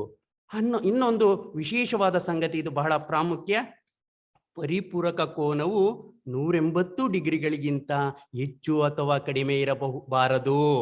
ಯಾವುದೇ ಕಾರಣಕ್ಕೂ ಎರಡು ಕೋನಗಳ ಮೊತ್ತ 180 ಡಿಗ್ರಿಗಿಂತ ಕಡಿಮೆ ಅಥವಾ ಹೆಚ್ಚಿದ್ರೆ ಅವನ್ನ ಪರಿಪೂರಕ ಕೋನ ಅಂತ ಕರೆಯೋದಕ್ಕೆ ಸಾಧ್ಯ ಇಲ್ಲ. ಎರಡು ಕೋನಗಳ ಮೊತ್ತ 180 ಡಿಗ್ರಿ ಕರೆಕ್ಟ್ ಇದ್ರೆ ಮಾತ್ರ ಅವನ್ನ ನಾವು ಪರಿಪೂರಕ ಕೋನಗಳು ಅಂತ ಕರಿತೇವೆ. ಹಾಗೆ ಇನ್ನೊಂದು, ಇಲ್ಲಿ ಕೆಲವು ಅಂಶಗಳು ಸ್ವಲ್ಪ ಕಾಂಪ್ಲಿಕೇಟೆಡ್ ಆಗ್ಬೋದು, ಮಿಸ್ ಮಾಡ್ಕೋಬಹುದು, ಚೆನ್ನಾಗಿ ಅರ್ಥ ಮಾಡ್ಕೊಳ್ಬೇಕು. ಇಲ್ಲಿ ಪಾರ್ಶ್ವ ಕೋನಗಳನ್ನು ಮತ್ತೆ ಪರಿಪೂರಕ ಕೋನಗಳಿಗೆ ಸಂಬಂಧಿಸಿದಂತೆ ನಾನು ವಿವರವಾಗಿ ಹೇಳಿದ್ದೇನೆ. ಈಗ ನೋಡೋದಾದ್ರೆ ಸರಳ ಯುಗ್ಮಗಳು. ಏನು ಸರಳ ಯುಗ್ಮಗಳು ಅಂತ ಅಂದ್ರೆ, ನಾವೀಗಾಗಲೇ ತುಂಬಾ ನೋಡಿದ್ದೇವೆ ಚಿತ್ರಗಳ ಮೂಲಕ. ಒಂದು ಬಿಂದುವಿನಿಂದ ಹೊರಟ ಎರಡು ರೇಖೆಗಳು ವಿರುದ್ಧ ದಿಕ್ಕಿನಲ್ಲಿ ಚಲಿಸುತ್ತಿದ್ದರೆ, ಒಂದು ಬಿಂದುವಿನಿಂದ ಹೊರಟ ಎರಡು ರೇಖೆಗಳು ವಿರುದ್ಧ ದಿಕ್ಕಿನಲ್ಲಿ ಚಲಿಸುತ್ತಿದ್ದರೆ ಆ ಎರಡೂ ಬಾಹುಗಳು ಸಾಮಾನ್ಯವಲ್ಲದ ಬಾಹುಗಳಾಗಿರಬೇಕು. ಪಾರ್ಶ್ವಕೋನದಲ್ಲಿ ನೋಡಿದಾಗ ಒಂದು ಬಾಹು ಸಾಮಾನ್ಯ ಬಾಹು ಆಗಿರುತ್ತೆ. ಇಲ್ಲಿ ನೋಡಿ, ಸಾಮಾನ್ಯವಲ್ಲದ ಬಾಹುಗಳು ಒಂದು ಬಿಂದುವಿನಿಂದ ವಿರುದ್ಧ ದಿಕ್ಕಿನಲ್ಲಿ ಚಲಿಸ್ತಾ ಇದ್ರೆ ಆ ಬಿಂದುವಿನಲ್ಲಿ ಉಂಟಾದ ಕೋನವನ್ನ ನಾವು ಸರಳ ಯುಗ್ಮ ಅಂತ ಕರಿತೇವೆ. ಹಾಗಾದ್ರೆ ಸರಳ ಯುಗ್ಮ ಪರಿಪೂರಕವೇ? ಖಂಡಿತ ಹೌದು. ಸರಳ ಅಲ್ಲಿ ಮೊತ್ತ 180, ಎರಡು ಕೋನಗಳ ಮೊತ್ತ 180 ಅಂತ ಹೇಳ್ತೇವೆ. ಇಲ್ಲಿ ಸರಳ ಯುಗ್ಮ ಅಂದ್ರೆ ಒಂದು ಬಿಂದುವಿನಿಂದ ಹೊರಟ ಎರಡು ವಿರುದ್ಧ ಕಿರಣಗಳು ಉಭಯ ಸಾಮಾನ್ಯವಲ್ಲದ ಬಾಹುಗಳಿಂದ ಏರ್ಪಟ್ಟ ಕೋನ ಸರಳ ಯುಗ್ಮ ಆಗುತ್ತೆ. ಹೀಗೆ ಸರಳ ಯುಗ್ಮವನ್ನ ನಾವು ಮುಂದುವರಿಸಬಹುದು ಅಥವಾ ಖಂಡವಾಗಿರಲೂಬಹುದು. ಆ ರೇಖೆಗಳು, ಕಿರಣಗಳಿದಾವಲ್ವಾ, ವಿರುದ್ಧ ದಿಕ್ಕಿನಲ್ಲಿ ಚಲಿಸ್ತಾ ಇರತಕ್ಕಂಥ ಕಿರಣಗಳು, ಅವೆರಡು ಮುಂದುವರಿತಾ ಇರ್ತವೆ. ಅಥವಾ ಅಲ್ಲಿಗೆ ನಾವು ರೇಖೆಯಾಗಿ ಖಂಡವಾಗಿ ಪಾರ್ಟ್ ಆಗಿನೂ ಸಹ ಮಾಡ್ಕೋಬಹುದು. ಹಾಗೆ ಈಗ ಒಂದು ಪ್ರಶ್ನೆ, ಮೂರು ಕೋನಗಳ ಮೊತ್ತ 180 ಡಿಗ್ರಿ ಆದರೆ ಅವು ಪರಿಪೂರಕ ಕೋನಗಳೇ? ನಿಮ್ಮ ಆಯ್ಕೆಗಳು ಹೌದು ಅಥವಾ ಇಲ್ಲ. ಇಲ್ಲಿ ನೋಡಬೇಕು, ಮೂರು ಕೋನಗಳ ಮೊತ್ತ 180 ಡಿಗ್ರಿ ಆದರೆ ಅವು ಪರಿಪೂರಕ ಕೋನಗಳೇ. ಇಲ್ಲಿ ನೋಡಿ, ನಾನು ಆಗ್ಲೇ ಹೇಳಿದೆ, ಪರಿಪೂರಕ ಕೋನಗಳು ಆಗಬೇಕು ಅಂತ ಅಂದ್ರೆ ಎರಡು ಕೋನಗಳು ಮಾತ್ರ ಇರಬೇಕು. ಆ ಎರಡು ಕೋನಗಳ ಮೊತ್ತ 180 ಡಿಗ್ರಿಗೆ ಸಮನಾಗಿದ್ರೆ ಮಾತ್ರ ಪರಿಪೂರಕ ಕೋನಗಳು ಅಂತ ಕರೆಯೋದು. ಇಲ್ಲಿ ಮೂರು ಕೋನಗಳ ಮೊತ್ತ 180 ಡಿಗ್ರಿ ಅಂತ ಇದೆ, ಹಾಗಾಗಿ ಇವು ಪರಿಪೂರಕ ಕೋನಗಳು ಅಲ್ಲ. ಹಾಗಾಗಿ ಉತ್ತರ ನೋ ಎಂದು ನೀಡಿರುವುದು. ಇಲ್ಲಿ ನನ್ಗೊಂದು ಇಷ್ಟೊತ್ತೆಲ್ಲ ಕೋನಗಳ ಬಗ್ಗೆ ತುಂಬಾ ವಿವರವಾಗಿ ಚರ್ಚೆ ಮಾಡ್ತಾ ಹೋದ್ವಿ. ರವಿ, ನನ್ಗೊಂದು ಡೌಟ್ ಇದೆ. ಈ ಸರ್ಕಲ್ ಅಥವಾ ವೃತ್ತ ಅಂತ ಹೇಳಿದ್ವಲ್ವಾ, ಪೂರ್ಣ ಕೋನದ ಅಳತೆ 360 ಅಂತ ತಿಳ್ಕೊಂಡ್ವಿ. ಯಾಕೆ 360 ಇದೆ? ಬೇರೆ ಡಿಗ್ರಿ ಯಾಕಿಲ್ಲ?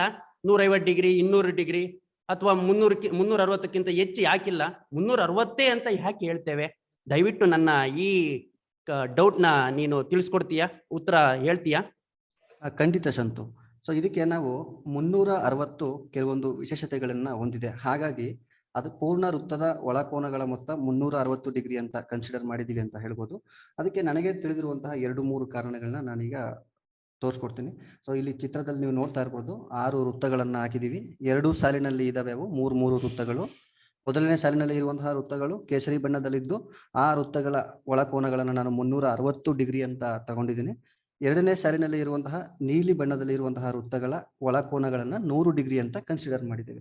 ಸೊ ಎರಡರಲ್ಲೂ ಏನ್ ನಮ್ಗೆ ವ್ಯತ್ಯಾಸಗಳು ಅಂತ ನೋಡೋದಾದ್ರೆ, ಎರಡು ವೃತ್ತಗಳಲ್ಲಿ ಸಮಭಾಗಗಳಾಗಿ ನಾವು 2 ಸಮಭಾಗಗಳಾಗಿ ಮಾಡಿದಾಗ ಮೊದಲನೇ ಸಾಲಿನಲ್ಲಿರುವಂತಹ ಮೊದಲನೇ ವೃತ್ತ 180 ಡಿಗ್ರಿ ತಲಾ ಸಿಗುತ್ತೆ. ಎರಡನೇ ಸಾಲಿನಲ್ಲಿರುವ ಮೊದಲನೇ ವೃತ್ತ 50 ಡಿಗ್ರಿ ಸಿಗುತ್ತೆ. ಹಾಗೆ ಈ ವೃತ್ತಗಳನ್ನ 3 ಸಮಭಾಗಗಳಾಗಿ ನಾವು ಮಾಡಿದಾಗ 360 ಡಿಗ್ರಿಯನ್ನ ಹೊಂದಿರುವಂತಹ ವೃತ್ತ 120, 120, 120 ಸಿಗುತ್ತೆ. ಆದ್ರೆ 100 ಡಿಗ್ರಿ ಅಂತ ನಾವು ತಗೊಂಡಾಗ ಅದು ನಮಗೆ ಒಂದು ಪೂರ್ಣ ಸಂಖ್ಯೆ ಸಿಗಲ್ಲ, ದಶಮಾಂಶ ಸಂಖ್ಯೆಯಾಗಿ ಸಿಗ್ತಾ ಇದೆ, 33.333. ಸೊ ಹೀಗೆ ಇದು ಒಂದು 360 ಡಿಗ್ರಿಯ ವಿಶೇಷತೆ ಅಂತ, 360ರ ವಿಶೇಷತೆ ಅಂತ ನಾವು ಹೇಳ್ಬೋದು.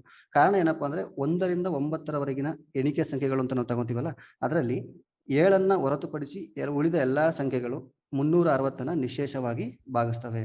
ಆದರೆ 100 ಎಲ್ಲ ಸಂಖ್ಯೆಗಳಿಂದ ಅಷ್ಟೊಂದು ಸಂಖ್ಯೆಗಳಿಂದ ಭಾಗ ಆಗೋದಿಲ್ಲ. ಅಲ್ಲದೆ 360 ಅತಿ ಹೆಚ್ಚು ಅಂದರೆ 24 ಅಪವರ್ತನಗಳನ್ನ ಹೊಂದಿದ್ದು ಅದು ಒಂದು ವಿಶೇಷತೆಯನ್ನ ಹೊಂದಿದೆ. ಸೊ ಇನ್ನೊಂದು ಕಾರಣನ ನಾವು ನೋಡೋದಾದ್ರೆ ನಮ್ಗೆಲ್ಲ ಪರಿಚಯ ಇದೆ ಸೌರಮಾನ ಕ್ಯಾಲೆಂಡರ್ ಮತ್ತೆ ಚಂದ್ರಮಾನ ಕ್ಯಾಲೆಂಡರ್ ಅಂತ. ಏನ್ ವ್ಯತ್ಯಾಸ ಅವೆರಡಕ್ಕೂ? ಚಂದ್ರಮಾನ ಕ್ಯಾಲೆಂಡರ್ ಅಲ್ಲಿ ನಮಗೆ ಒಂದು ವರ್ಷಕ್ಕೆ 355 ದಿನಗಳು ಅಂತ ನಾವು ನೋಡ್ತೇವೆ. ಹಾಗೆ ಸೌರಮಾನ ಕ್ಯಾಲೆಂಡರ್ ನಲ್ಲಿ 365 ದಿನಗಳಂತ ನೋಡ್ತೇವೆ. ಇವೆರಡನ್ನ ಸರಾಸರಿ ತಗೊಂಡಾಗ ನಮ್ಗೆ ಸಿಗೋದು 360. ಸೊ 360 ಒಂದು ವಿಶೇಷತೆಯನ್ನು ಹೊಂದಿರೋದ್ರಿಂದ ವರ್ಷಕ್ಕೆ 360 ದಿನಗಳು ಅಂತಲೂ ಕೂಡ ನಾವು ಕನ್ಸಿಡರ್ ಮಾಡಿದೀವಿ ಅಂತ ಹೇಳ್ಬೋದು. ಅಲ್ಲದೆ ಬ್ಯಾಬಿಲೋನಿಯರ್ ಬಗ್ಗೆ ನಾವು ಕೇಳಿದ್ದೇವೆ. ಸೊ ಅವರು ಕೂಡ ಗಣಿತಕ್ಕೆ ತಮ್ಮದೇ ಆದ ಕೊಡುಗೆಗಳನ್ನ ನೀಡಿದ್ದಾರೆ. ಸೊ ಅವರು ಒಂದು ಪದ್ಧತಿಯನ್ನ ಬಳಸಿದ್ರು, ಸಂಖ್ಯೆ ಪದ್ಧತಿಯನ್ನ. ಅದನ್ನ ನಾವು 60ರ ಆಧಾರ ಪದ್ಧತಿ ಅಂತ ಕರಿತೀವಿ.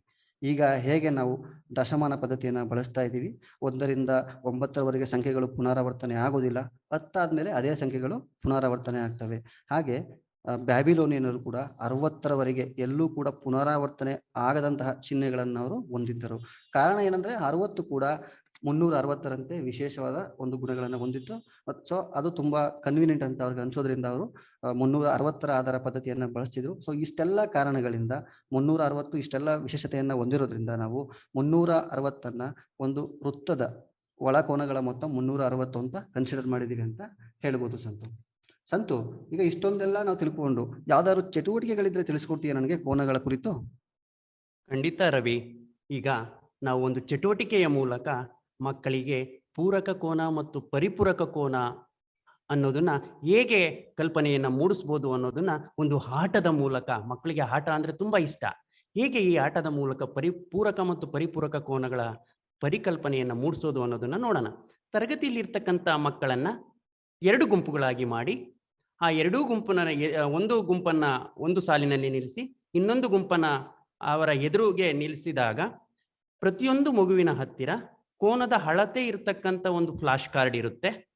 ಆ ಫ್ಲಾಶ್ ಕಾರ್ಡ್ ಅನ್ನ ಮಗು ನೋಡ್ತಾ ಇರುತ್ತೆ. ಎದುರು ಇರ್ತಕ್ಕಂಥ ಮಕ್ಕಳು ತಮ್ಮ ಎದುರಿರ್ತಕ್ಕಂಥ ವಿದ್ಯಾರ್ಥಿಗಳ ಅಥವಾ ಸ್ನೇಹಿತರ ಫ್ಲಾಶ್ ಕಾರ್ಡ್ ನಲ್ಲಿರ್ತಕ್ಕಂಥ ಕೋನದ ಅಳತೆಯನ್ನ ನೋಡ್ತಾ ಇದ್ದಾರೆ.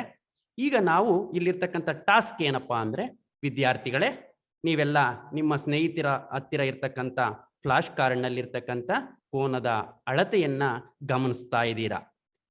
ಹಾಗೆ ನಾವೀಗಾಗಲೇ ಪೂರಕ ಮತ್ತು ಪರಿಪೂರಕ ಕೋನಗಳ ಬಗ್ಗೆ ತುಂಬಾ ಸಿಮ್ಯುಲೇಷನ್ ಮೂಲಕ, ಚಿತ್ರದ ಮೂಲಕ ವಿವರಣೆಯನ್ನ ತಿಳ್ಕೊಂಡಿದ್ದೇವೆ. ಇಲ್ಲಿ ನೋಡಬಹುದು, ಒಂದು ಟೇಬಲ್ ಇದೆ. ಅಲ್ಲಿ ವಿದ್ಯಾರ್ಥಿಗಳ ಹೆಸರು ಮತ್ತು ಅವರ ಹತ್ತಿರ ಇರ್ತಕ್ಕಂಥ ಕೋನದ ಅಳತೆಯನ್ನ ನಾವು ಟೇಬಲ್ ಅಲ್ಲಿ ಕೊಟ್ಟಿದ್ದೇವೆ. ಇಲ್ಲಿ ಉದಾಹರಣೆಗೆ ಸಾರಾ ವಿದ್ಯಾರ್ಥಿಯ ಕೋನದ ಅಳತೆ 60 ಡಿಗ್ರಿ ಆಗಿದೆ. ನಾವು ಮಗುಗೆ ಹೇಳಬೇಕು, ಸಾರಾ ಅಥವಾ ಎಲ್ಲ ಮಕ್ಕಳಿಗೂ ಸಹ 60 ಡಿಗ್ರಿ ಇದೆ. ಇಲ್ಲಿ ಈ ಮಗುವಿಗೆ ಪೂರಕ ಜೋಡಿ, ಪೂರಕ ಕೋನ ಆಗಬೇಕು ಅಂತ ಅಂದ್ರೆ ಆ ಮಗು ಇನ್ನೊಂದು ಮಗುವಿನಲ್ಲಿ ಇರ್ತಕ್ಕಂಥ ಕೋನದ ಅಳತೆಯನ್ನ ಗಮನಿಸಿ ಯಾವ ಮಗು ನನಗೆ ಪೂರಕ ಜೋಡಿ ಆಗುತ್ತೆ ಅಂತ ಆಯ್ಕೆ ಮಾಡ್ಕೋಬೇಕು. ಮೊದಲನೇ ಚಟುವಟಿಕೆಯಲ್ಲಿ ಈ ಪೂರಕ ಕೋನಕ್ಕೆ ಸಂಬಂಧಪಟ್ಟಂತೆ ಮಕ್ಕಳಿಗೆ ಹೇಳಬೇಕು, ನೀವು ನಿಮ್ಮ ಪೂರಕ ಜೋಡಿಯನ್ನ ಆಯ್ಕೆ ಮಾಡ್ಕೊಳ್ಳಿ ಅಂತ. ಇಲ್ಲಿ ಉದಾಹರಣೆಯನ್ನ ಗಮನಿಸೋದಾದ್ರೆ ಸಾರಾ 60 ಡಿಗ್ರಿ ಇದೆ. ಹಾಗಾದ್ರೆ ಅವಳಿಗೆ ಪೂರಕ ಜೋಡಿ ಯಾರು ನೋಡಿ ಆಯ್ಕೆ ಮಾಡಿ. ಹಾ ಮಕ್ಕಳೇ, ನೀವು ಸರಿಯಾಗಿ ಆಯ್ಕೆ ಮಾಡ್ತಾ ಇದ್ದೀರಾ. ಹಾಗಾದ್ರೆ ಸಾರಾಗೆ ಪೂರಕ ಜೋಡಿ ಯಾರು? ಹೌದು, ಸ್ಯಾಂಡಿ. ಸ್ಯಾಂಡಿ ಹತ್ರ ಇರ್ತಕ್ಕಂಥ ಕೋನದ ಅಳತೆ 30 ಡಿಗ್ರಿ. ಹಾಗಾಗಿ ಪೂರಕ ಕೋನ ಅಂದ್ರೆ ನಮ್ಗಾಗ್ಲೇ ಗೊತ್ತಿತ್ತಲ್ವಾ, ಅಂದ್ರೆ 90 ಡಿಗ್ರಿ ಸಮ ಆಗಬೇಕು. 2 ಕೋನಗಳ ಮೊತ್ತ 90 ಡಿಗ್ರಿ ಆಗಬೇಕು. ಇಲ್ಲಿ ಸಾರಾಗೆ ಪೂರಕ ಜೋಡಿ ಸ್ಯಾಂಡಿ ಆಯ್ತು. ಇದೇ ರೀತಿಯಲ್ಲಿ ಎಲ್ಲಾ ಮಕ್ಕಳಿಗೂ ಸಹ ನಿಮ್ಮ ಪೂರಕ ಜೋಡಿಯನ್ನ ಆಯ್ಕೆ ಮಾಡಿ ಅಂತ ಅವಕಾಶವನ್ನ ಕೊಡಬೇಕು. ತದನಂತರ ಈ ಚಟುವಟಿಕೆ ಆದ ನಂತರ ಇದೇ ರೀತಿಯಲ್ಲಿ ನಿಮ್ಮ ಪರಿಪೂರಕ ಜೋಡಿಯನ್ನು ಸಹ ಆಯ್ಕೆ ಮಾಡ್ಕೊಳ್ಳಿ ಅಂತ ಇನ್ನೊಂದು ದಿನ ಚಟುವಟಿಕೆಯನ್ನ ಕೊಡಬೇಕು. ಮಕ್ಕಳು ಪರಿಪೂರಕ ಕೋನಗಳ ಬಗ್ಗೆನೂ ಸಹ ಅರ್ಥ ಮಾಡ್ಕೊಂಡಿದ್ದಾರೆ. ಈಗ ಉದಾಹರಣೆ ತಗೊಳ್ಳೋದಾದ್ರೆ, ಸಾರಾ 60 ಡಿಗ್ರಿ ಇದೆ, ನಿನಗೆ ಪರಿಪೂರಕ ಜೋಡಿ ಯಾರಾಗ್ತಾರೆ ನೋಡಿ. ನಿಮ್ಮ ಮುಂದೆ ಇರ್ತಕ್ಕಂಥ ಸ್ನೇಹಿತರ ಕೋನದ ಅಳತೆಗಳನ್ನ ಗಮನಿಸಿ ಯಾರು ನನಗೆ ಪರಿಪೂರಕ ಜೋಡಿ ಆಗ್ತಾರೆ ಅನ್ನೋದನ್ನ ಗಮನಿಸಬೇಕಾಗುತ್ತೆ. ಹಾಗಾದ್ರೆ ಸಾರಾಗೆ ಪರಿಪೂರಕ ಜೋಡಿ ಯಾರಾಗ್ತಾರೆ ನೋಡಿ. ಖಂಡಿತ ವೆರಿ ಗುಡ್. ನೋಡ್ತಾ ಇದ್ದೀರಲ್ವಾ, ಸಾರಾಗೆ ಪರಿಪೂರಕ ಜೋಡಿ 120 ಡಿಗ್ರಿ ಅಂದ್ರೆ ಹರಿಣಿ, ಹೌದಲ್ವಾ? 60 ಡಿಗ್ರಿ ಪ್ಲಸ್ 120 ಡಿಗ್ರಿ ಕೂಡಿದರೆ ನಮಗೆ 180 ಡಿಗ್ರಿ ಆಗುತ್ತೆ. ಇಲ್ಲಿ ಸಾರಾಗೆ ಆಗ್ಲೇ ಪೂರಕ ಜೋಡಿ ಬಂದು ಸ್ಯಾಂಡಿ ಆದ್ಲು, ಇಲ್ಲಿ ಪರಿಪೂರಕ ಜೋಡಿ ಬಂದು ಹರಿಣಿ ಆಗ್ತಾ ಇದ್ದಾಳೆ. ಮಕ್ಕಳು ಖುಷಿಯಾಗಿ ಚಟುವಟಿಕೆಯನ್ನು ಮಾಡೋದ್ರ ಮೂಲಕ, ಆಟದಲ್ಲಿ ಭಾಗವಹಿಸೋದ್ರ ಮೂಲಕ ಇಲ್ಲಿ ಪೂರಕ ಮತ್ತು ಪರಿಪೂರಕ ಕೋನಗಳು ನೋಡಿ, ಇಲ್ಲಿ ತಗೊಳ್ತಾ ಇರೋದು 2 ಕೋನಗಳಷ್ಟೇ. ಒಬ್ಬ ವಿದ್ಯಾರ್ಥಿ ಇನ್ನೊಬ್ಬ ವಿದ್ಯಾರ್ಥಿಯನ್ನ ಅಷ್ಟೇ ಆಯ್ಕೆ ಮಾಡ್ಕೊಳ್ಬೇಕು. ಒಬ್ಬ ವಿದ್ಯಾರ್ಥಿ ಒಬ್ಬರನ್ನೇ ಆಯ್ಕೆ ಮಾಡ್ಕೊಳ್ಬೇಕು, ಇಬ್ಬರನ್ನ ಆಯ್ಕೆ ಮಾಡ್ಕೋಬಾರ್ದು. ಅಲ್ಲಿ 3 ಕೋನಗಳು ಮೊತ್ತ 180 ಆಗ್ಬಾರ್ದು. ಒಬ್ಬ ವಿದ್ಯಾರ್ಥಿ ಒಬ್ಬರನ್ನೇ ಆಯ್ಕೆ ಮಾಡ್ಕೊಳ್ಬೇಕು. ಅಲ್ಲಿ ಸಾರಾಗೆ ಪೂರಕ ಜೋಡಿ ಸ್ಯಾಂಡಿ ಮತ್ತೆ ಪರಿಪೂರಕ ಜೋಡಿ ಹರಿಣಿ ಅನ್ನೋದನ್ನ ನಾವು ಈ ಮೂಲಕ ತಿಳ್ಕೊಂಡ್ವಿ. ತುಂಬಾ ಚೆನ್ನಾಗಿ ಪೂರಕ ಮತ್ತು ಪರಿಪೂರಕಗಳ ಪರಿಕಲ್ಪನೆಯನ್ನ ನಾವು ಚಟುವಟಿಕೆಗಳ ಮೂಲಕ ಹೇಳ್ಕೊಡ್ಬೋದು. ಇಲ್ಲಿಯವರೆಗೂ ನಾವು ತರಗತಿ ಕೋಣೆಯಲ್ಲಿ ಸಾಮಾನ್ಯ ಮಕ್ಕಳಿಗೆ ಹೇಗೆ ಕೋನಗಳ ಪರಿಕಲ್ಪನೆಯನ್ನ ಮೂಡಿಸೋದು ಅನ್ನೋದನ್ನ ತಿಳ್ಕೊಂಡ್ವಿ. ನಮ್ಮ ಶಾಲೆಗಳಲ್ಲಿ ಬರೀ ಸಾಮಾನ್ಯ ಮಕ್ಕಳು ಅಷ್ಟೇ ಅಲ್ಲದೆ ವಿಶೇಷ ಚೇತನ ಮಕ್ಕಳು, CWSN ವಿಕಲಚೇತನ ಮಕ್ಕಳು ಸಹ ಇರ್ತಾರೆ. ಆ ಮಕ್ಕಳಿಗೆ ಕೋನಗಳ ಒಂದು ಪರಿಕಲ್ಪನೆಯನ್ನ ಹೇಗೆ ಮೂಡಿಸೋದು ಅನ್ನೋದನ್ನ 3 ಚಟುವಟಿಕೆಗಳ ಮೂಲಕ ನಾವೀಗ ನೋಡ್ತಾ ಹೋಗೋಣ. ಚಟುವಟಿಕೆ 1, ಬೆಂಕಿ ಕಡ್ಡಿಗಳ ಚಟುವಟಿಕೆ. ನೋಡ್ತಾ ಇದ್ದೀರಾ, ಬೆಂಕಿ ಕಡ್ಡಿಗಳನ್ನ ತ್ರಿಭುಜಾಕಾರದಲ್ಲಿ ಜೋಡಿಸಲಾಗಿದೆ. ಆ ಮಗು ಏನ್ ಮಾಡಬೇಕು? ಸ್ಪರ್ಶ ಮಾಡಬೇಕು. ಮಗು ಆ ಕಡ್ಡಿಗಳನ್ನ ಮುಟ್ಟಬೇಕು. ಎಲ್ಲಿ ಕಡ್ಡಿಗಳು ಒಂದನ್ನೊಂದು ಸೇರಿದೆ, 2 ಕಡ್ಡಿಗಳು ಒಂದು ಕಡೆ ಸೇರಿರ್ತಕ್ಕಂಥ ಜಾಗನೇ ಕೋನ. ಹಾಗಾದ್ರೆ ತ್ರಿಭುಜದಲ್ಲಿ ಎಷ್ಟು ಕೋನಗಳು ಉಂಟಾಗಿದ್ದಾವೆ? ಇಲ್ಲಿ ಹಲವಾರು ತ್ರಿಭುಜದ ಆಕೃತಿಗಳಿದ್ದಾವೆ. ಎಲ್ಲಾ ಆಕೃತಿಗಳಲ್ಲೂ ಮಗು ಮುಟ್ಟಿ ನೋಡೋದ್ರ ಮೂಲಕ ಕೋನ ಎಲ್ಲಿದೆ ಅನ್ನೋದನ್ನ ಪರಿಕಲ್ಪನೆಯನ್ನ ನಾವು ತುಂಬಾ ಸರಳವಾಗಿ ಈ ಚಟುವಟಿಕೆಗಳ ಮೂಲಕ ಮೂಡಿಸಬಹುದು. ಹಾಗೆ 2ನೇ ಚಟುವಟಿಕೆ ನೋಡಿ, ಅಲ್ಲಿ ತ್ರಿಭುಜಾಕಾರ ಇತ್ತು, ಇಲ್ಲಿ ಪಂಚಭುಜಾಕೃತಿ ಇದೆ. ಅಂದ್ರೆ ಇಲ್ಲಿ ವಾಲ್ ಟ್ಯೂಬ್ ಕಡ್ಡಿಗಳು ಹಾಕಿ ಕಡ್ಡಿಗಳನ್ನ ಏನ್ ಮಾಡಿಸಿದ್ದೇವೆ? ಜಾಯಿನ್ ಮಾಡಿದ್ದೇವೆ, ಸೇರಿಸಿದ್ದೇವೆ. 2 ಕಡ್ಡಿಗಳನ್ನ ಸೇರಿಸಿದ್ದೇವೆ. ಮಗು ಆ ವಾಲ್ ಟ್ಯೂಬ್ ಅನ್ನ ಮುಟ್ಟಿದಾಗ, ಓ ಇಲ್ಲೇನೋ ಸೇರಿಸಿದ್ದಾರೆ, ಅಲ್ಲೇನು ಸೇರಿಸಿರ್ಲಿಲ್ಲ, 2 ಕಡ್ಡಿಗಳನ್ನು ಸುಮ್ಮನೆ ಇಟ್ಟಿದ್ವಿ, ಇಲ್ಲಿ ಕನೆಕ್ಟ್ ಮಾಡಿದ್ದೇವೆ. ಆಗ ಮಗು ಗೊತ್ತಾಗುತ್ತೆ, ವಾಲ್ ಟ್ಯೂಬ್ ಹತ್ರ ಏನೋ ಸೇರಿದೆ. ಹಾಗಾದ್ರೆ 2 ಕಡ್ಡಿಗಳನ್ನ ನಾನಿಲ್ಲಿ ಸೇರಿಸಿದ್ದೇನೆ. ಹಾಗಾಗಿ ಇಲ್ಲಿ ಸಹ ಕೋನ ಉಂಟಾಗಿದೆ ಅನ್ನೋದನ್ನ ಮಗು ತಿಳ್ಕೊಳ್ಳುತ್ತೆ. ಇದು ಪಂಚಭುಜಾಕೃತಿ. ಅಂದ್ರೆ ವಿವಿಧ ಆಕೃತಿಗಳಲ್ಲಿ ಕೋನ ಹೇಗಿರುತ್ತೆ ಅನ್ನೋದನ್ನ ಮೂಡಿಸ್ಬೋದು. 3ನೇ ಚಟುವಟಿಕೆ ತುಂಬಾ ಉತ್ತಮವಾದ ಚಟುವಟಿಕೆ. ಮಗು ಒಂದು ಕೈಯನ್ನ ಹಿಡ್ಕೊಂಡು ಇನ್ನೊಂದು ಕೈಯಲ್ಲಿ ಸ್ಪರ್ಶ ಮಾಡುವ ಮೂಲಕ 2 ಬೆರಳುಗಳ ನಡುವೆ ಇರ್ತಕ್ಕಂಥ ಕೋನದ ಒಂದು ಪರಿಕಲ್ಪನೆಯನ್ನ ಮೂಡಿಸಬಹುದು. ಹಾಗೆ ಹೆಬ್ಬೆರಳು ಮತ್ತು ಕಿರು ಬೆರಳು ನೇರವಾಗಿ ನಿಂತಾಗ, 2 ಪರ್ಪೆಂಡಿಕ್ಯುಲರ್ ಆಗಿ ನಿಂತಾಗ 90 ಡಿಗ್ರಿ ಉಂಟಾಗುತ್ತೆ. ಸ್ಪರ್ಶ ಮಾಡ್ತಾ ಇರುತ್ತೆ ಮಗು, ಇನ್ನೊಂದು ಕೈಯಲ್ಲಿ ಮುಟ್ಟಿ ನೋಡ್ತಾ ಇರುತ್ತೆ. ಇಲ್ಲಿ 2 ಮಧ್ಯದ ಬೆರಳುಗಳ ಮಧ್ಯೆ ನೋಡ್ತಾ ಹೋದಾಗ ಅಲ್ಲಿ ಲಘು ಕೋನ ಉಂಟಾಗಿದೆ. ಹೆಬ್ಬೆರಳು ಮತ್ತು ಕಿರು ಬೆರಳಿನ ಮಧ್ಯೆ 90 ಡಿಗ್ರಿ ಕೋನ ಉಂಟಾಗಿದೆ. ನೋಡಿ, ಕೋನಗಳ ವಿಧಗಳನ್ನು ಸಹ ನಾವು ಕೈಯಲ್ಲಿ ಚಟುವಟಿಕೆ ಮಗುಗೆ ಸ್ಪರ್ಶದ ಮೂಲಕ ಕೋನದ ಪರಿಕಲ್ಪನೆಯನ್ನ ನಾವು ಯಾರಿಗೆ? ವಿಕಲಚೇತನ ಮಕ್ಕಳು, CWSN ಮಕ್ಕಳಿಗೆ ನಾವು ಕಲ್ಪನೆಯನ್ನ ಮೂಡಿಸಬಹುದು. ಸ್ಮಿತಾ, ನಾನು ಇಲ್ಲಿಯವರೆಗೂ ಮಕ್ಕಳಿಗೆ ಹೇಗೆ ಚಟುವಟಿಕೆಗಳ ಮೂಲಕ ಕೋನದ ಪರಿಕಲ್ಪನೆ ಮೂಡಿಸೋದು ಅನ್ನೋದನ್ನ ಹೇಳ್ಕೊಟ್ಟೆ. ಮಕ್ಕಳಿಗೆ ನೀನೇನಾದ್ರೂ ವಿಶೇಷವಾದ ಒಂದು ಯೋಜನೆಗಳು ಮಾಡೋದಕ್ಕೆ ಸಲಹೆಯನ್ನ ಕೊಡೋದಕ್ಕಾಗುತ್ತಾ ಸ್ಮಿತಾ? ಖಂಡಿತ ಸಂತು. ಇಲ್ಲಿ ವಿದ್ಯಾರ್ಥಿಗಳಿಗೆ ಇನ್ನಷ್ಟು ಯೋಜನಾ ಕಾರ್ಯಗಳು, ಬೇರೆ ರೀತಿ ಅಸೈನ್ಮೆಂಟ್ಸ್ಗಳು ಕೂಡ ಇಲ್ಲಿದೆ. ಮೊದಲನೇದಾಗಿ ನೋಡ್ತಿರ್ಬೋದು, ಇದು ಜ್ಯಾಮಿತೀಯ ಕಲೆ ಅಂತ. ಇದಂತೂ ಮಕ್ಕಳಿಗೆ ತುಂಬಾ ಆಕರ್ಷಕವಾಗಿರುತ್ತೆ. ಯಾಕೆ ಅಂದ್ರೆ ಕಲರ್ಸ್ ನ ಬಳಸಿ ಮಾಡುವಂತ ಆಕ್ಟಿವಿಟಿ ಇದು. ಈ ಆಕ್ಟಿವಿಟಿಯಲ್ಲಿ ಮಕ್ಕಳು ಸ್ಕೇಲ್ ಮತ್ತು ಕಲರ್ ಪೆನ್ಸಿಲ್ಸ್ ನ ಬಳಸ್ಕೊಳ್ತಾರೆ, ಹಾಗೂ ವಿವಿಧ ರೀತಿಯ ಆದಂತಹ ಫಸ್ಟ್ ಲೈನ್ಸ್ ನ ಎಳ್ಕೊಂಡು ಯಾವ್ದಾದ್ರೂ ಒಂದು ಆಕಾರದಲ್ಲಿ ಡ್ರಾ ಮಾಡ್ಕೊಳ್ತಾರೆ. ನಂತರ ತಾವು ಎಳ್ದಿರೋ ಅಂತ ಆ ಬೇರೆ ಬೇರೆ ಆಕೃತಿಗಳಿಗೆ ವಿವಿಧ ರೀತಿ ಆದಂತಹ ಬಣ್ಣಗಳನ್ನ ಹಚ್ಚಿ ಈ ತರ ಒಂದು ಕ್ರಾಫ್ಟ್ ನ ರೆಡಿ ಮಾಡ್ಕೊಂಡು, ಆಮೇಲೆ ಕೋನ ಮಾಪಕದ ಬಳಕೆ ಒಂದಿಗೆ ಒಂದೊಂದು ಆಕೃತಿಯಲ್ಲಿರುವಂತಹ ಮತ್ತೆ ಕಲರ್ಸ್ ಆಗಿರುವಂತಹ ಆ ಚಿಕ್ಕ ಚಿಕ್ಕ ಆಕೃತಿಗಳಿಗೆ ಅವರು ಕೋನವನ್ನ ಪಟ್ಟಿ ಮಾಡ್ತಾ ಹೋಗ್ಬೋದು. ಇನ್ನೊಂದು ನೋಡ್ತಿರ್ಬೋದು, ಇದು ವಾರ್ಲಿ ಕಲೆ. ಇಲ್ಲಿ ತುಂಬಾ ಅದ್ಭುತವಾಗಿ ಕೋನಗಳ ಬಳಕೆನ ತೋರ್ಸ್ಕೊಡ್ಬೋದು. ಇದರಿಂದ ಕಲೆಯ ಒಂದು ಇಂಟ್ರೊಡಕ್ಷನ್ ಕೂಡ ಆಗತ್ತೆ. ಈ ಕಲೆಯಲ್ಲಿ ವಿವಿಧ ರೀತಿಯಾಗಿರುವಂತಹ ಕೋನಗಳನ್ನ ಮಕ್ಕಳಿಗೆ ತೋರಿಸಿ ಅದನ್ನ ಕಂಡುಹಿಡಿಯಕ್ಕೆ ಹೇಳ್ಬೋದು. ಇದು ಪ್ರಾಜೆಕ್ಟ್ ವರ್ಕ್ ಆಗಿ ಕೂಡ ಮಕ್ಕಳಿಗೆ ನಾವು ಕೊಡ್ಬೋದು. ಹಾಗೆ ಮುಂದೆ ನೋಡೋದಾದ್ರೆ, ಇಲ್ಲಿ ವಿದ್ಯಾರ್ಥಿಗಳಿಗಾಗಿ ಯೋಜನೆ ಸಲಹೆಗಳಲ್ಲಿ ಮಕ್ಕಳಿಗೆ ಇಷ್ಟವಾಗಿರುವಂತಹ ಯಾವ್ದಾದ್ರು ಆಕೃತಿ, ಅಂದ್ರೆ ಅವರು ರೋಬೋಟ್ ಮಾಡ್ತಾರೋ, ಮನೆ ಮಾಡ್ತಾರೋ, ಇಲ್ಲ ಒಂದು ರೈಲ್ ನ ಬಿಡಿಸ್ತಾರೋ, ಯಾವ್ದಾದ್ರು ಆಕೃತಿನ ಅವರು ಡ್ರಾ ಮಾಡ್ಕೊಳ್ಬೇಕು. ಆದ್ರೆ ಅವರು ಸ್ಟ್ರೈಟ್ ಲೈನ್ಸ್ ಇಂದಾನೆ ಆ ಆಕೃತಿನ ಡ್ರಾ ಮಾಡ್ಕೊಳ್ಬೇಕು. ಯಾವುದೇ ಆಕೃತಿ ಮಾಡಿದ್ರು ಡ್ರಾ ಆದ್ಮೇಲೆ 2 ರೇಖೆಗಳ ನಡುವೆ ಉಂಟಾಗೋ ಎಲ್ಲಾ ಕೋನಗಳನ್ನು ಅವರು ಪಟ್ಟಿ ಮಾಡ್ಕೋಬೇಕು. ಅವಾಗ ಮತ್ತೆ ಕೋನಗಳದ್ದು ಅವ್ರಿಗೆ ಒಂದು ರಿಪಿಟೇಷನ್ ಆಗ್ತಿರುತ್ತೆ. ಎರಡನೇದಾಗಿ ಟೇಪಿನಿಂದ ಅಳೆಯುವುದು. ಇದು ಒಂದು A4 ಶೀಟ್ ನ ತಗೊಂಡು ಒಂದು ಕಡೆಯಿಂದ ಇನ್ನೊಂದು ಕಡೆಗೆ ಟೇಪ್ ನ ಅಂಟಿಸ್ಕೊಳ್ತಾ ಹೋಗ್ತಾರೆ. ಇದೇ ರೀತಿ A4 ಶೀಟ್ ಅಲ್ಲಿ ವಿಧವಾದಂತಹ ಒಂದು ಆಂಗಲ್ಸ್ ಫಾರ್ಮ್ ಆದಾಗ ಅದನ್ನು ಕೂಡ ಅವರು ಪಟ್ಟಿ ಮಾಡ್ಕೊಳ್ತಾರೆ. ಕೋನಗಳಿಗೆ ಸಂಬಂಧಿಸಿದ ಯೋಜನೆಗಳನ್ನ ನಮ್ಮ ಸ್ನೇಹಿತೆ ಸ್ಮಿತಾ ಹೇಳಿದ್ದಾರೆ. ಈಗ ನಾವು ಇಲ್ಲಿವರೆಗೂ ಕೋನದ ಬಗ್ಗೆ ಹಲವಾರು ಉದಾಹರಣೆಗಳನ್ನ ನೋಡ್ತಾ ಹೋದ್ವಿ. ಈಗ ಮಕ್ಕಳನ್ನ ಮೌಲ್ಯಮಾಪನ ಹೇಗೆ ಮಾಡೋದು, ಇದು ಬಹಳ ಪ್ರಾಮುಖ್ಯ. ನಾವು ಏನೇ ಹೇಳ್ಕೊಟ್ರು ಒಂದು ಮೌಲ್ಯಮಾಪನವನ್ನು ಮಾಡಬೇಕು. ಹೇಗೆ ಮೌಲ್ಯಮಾಪನ ಮಾಡಬೇಕು? ನಮ್ಮ ಮೌಲ್ಯಮಾಪನ ರಚನಾತ್ಮಕವಾಗಿರಬೇಕು. ಮಗುಗೆ ನಾನು ಮೌಲ್ಯಮಾಪನ ಮಾಡ್ತಾ ಇದ್ದೇನೆ, ಈಗ ಮೌಲ್ಯಮಾಪನ ಅಂದ ತಕ್ಷಣ ಪರೀಕ್ಷೆಗಳು ಟೆಸ್ಟ್ಗಳಾಗಬಾರ್ದು.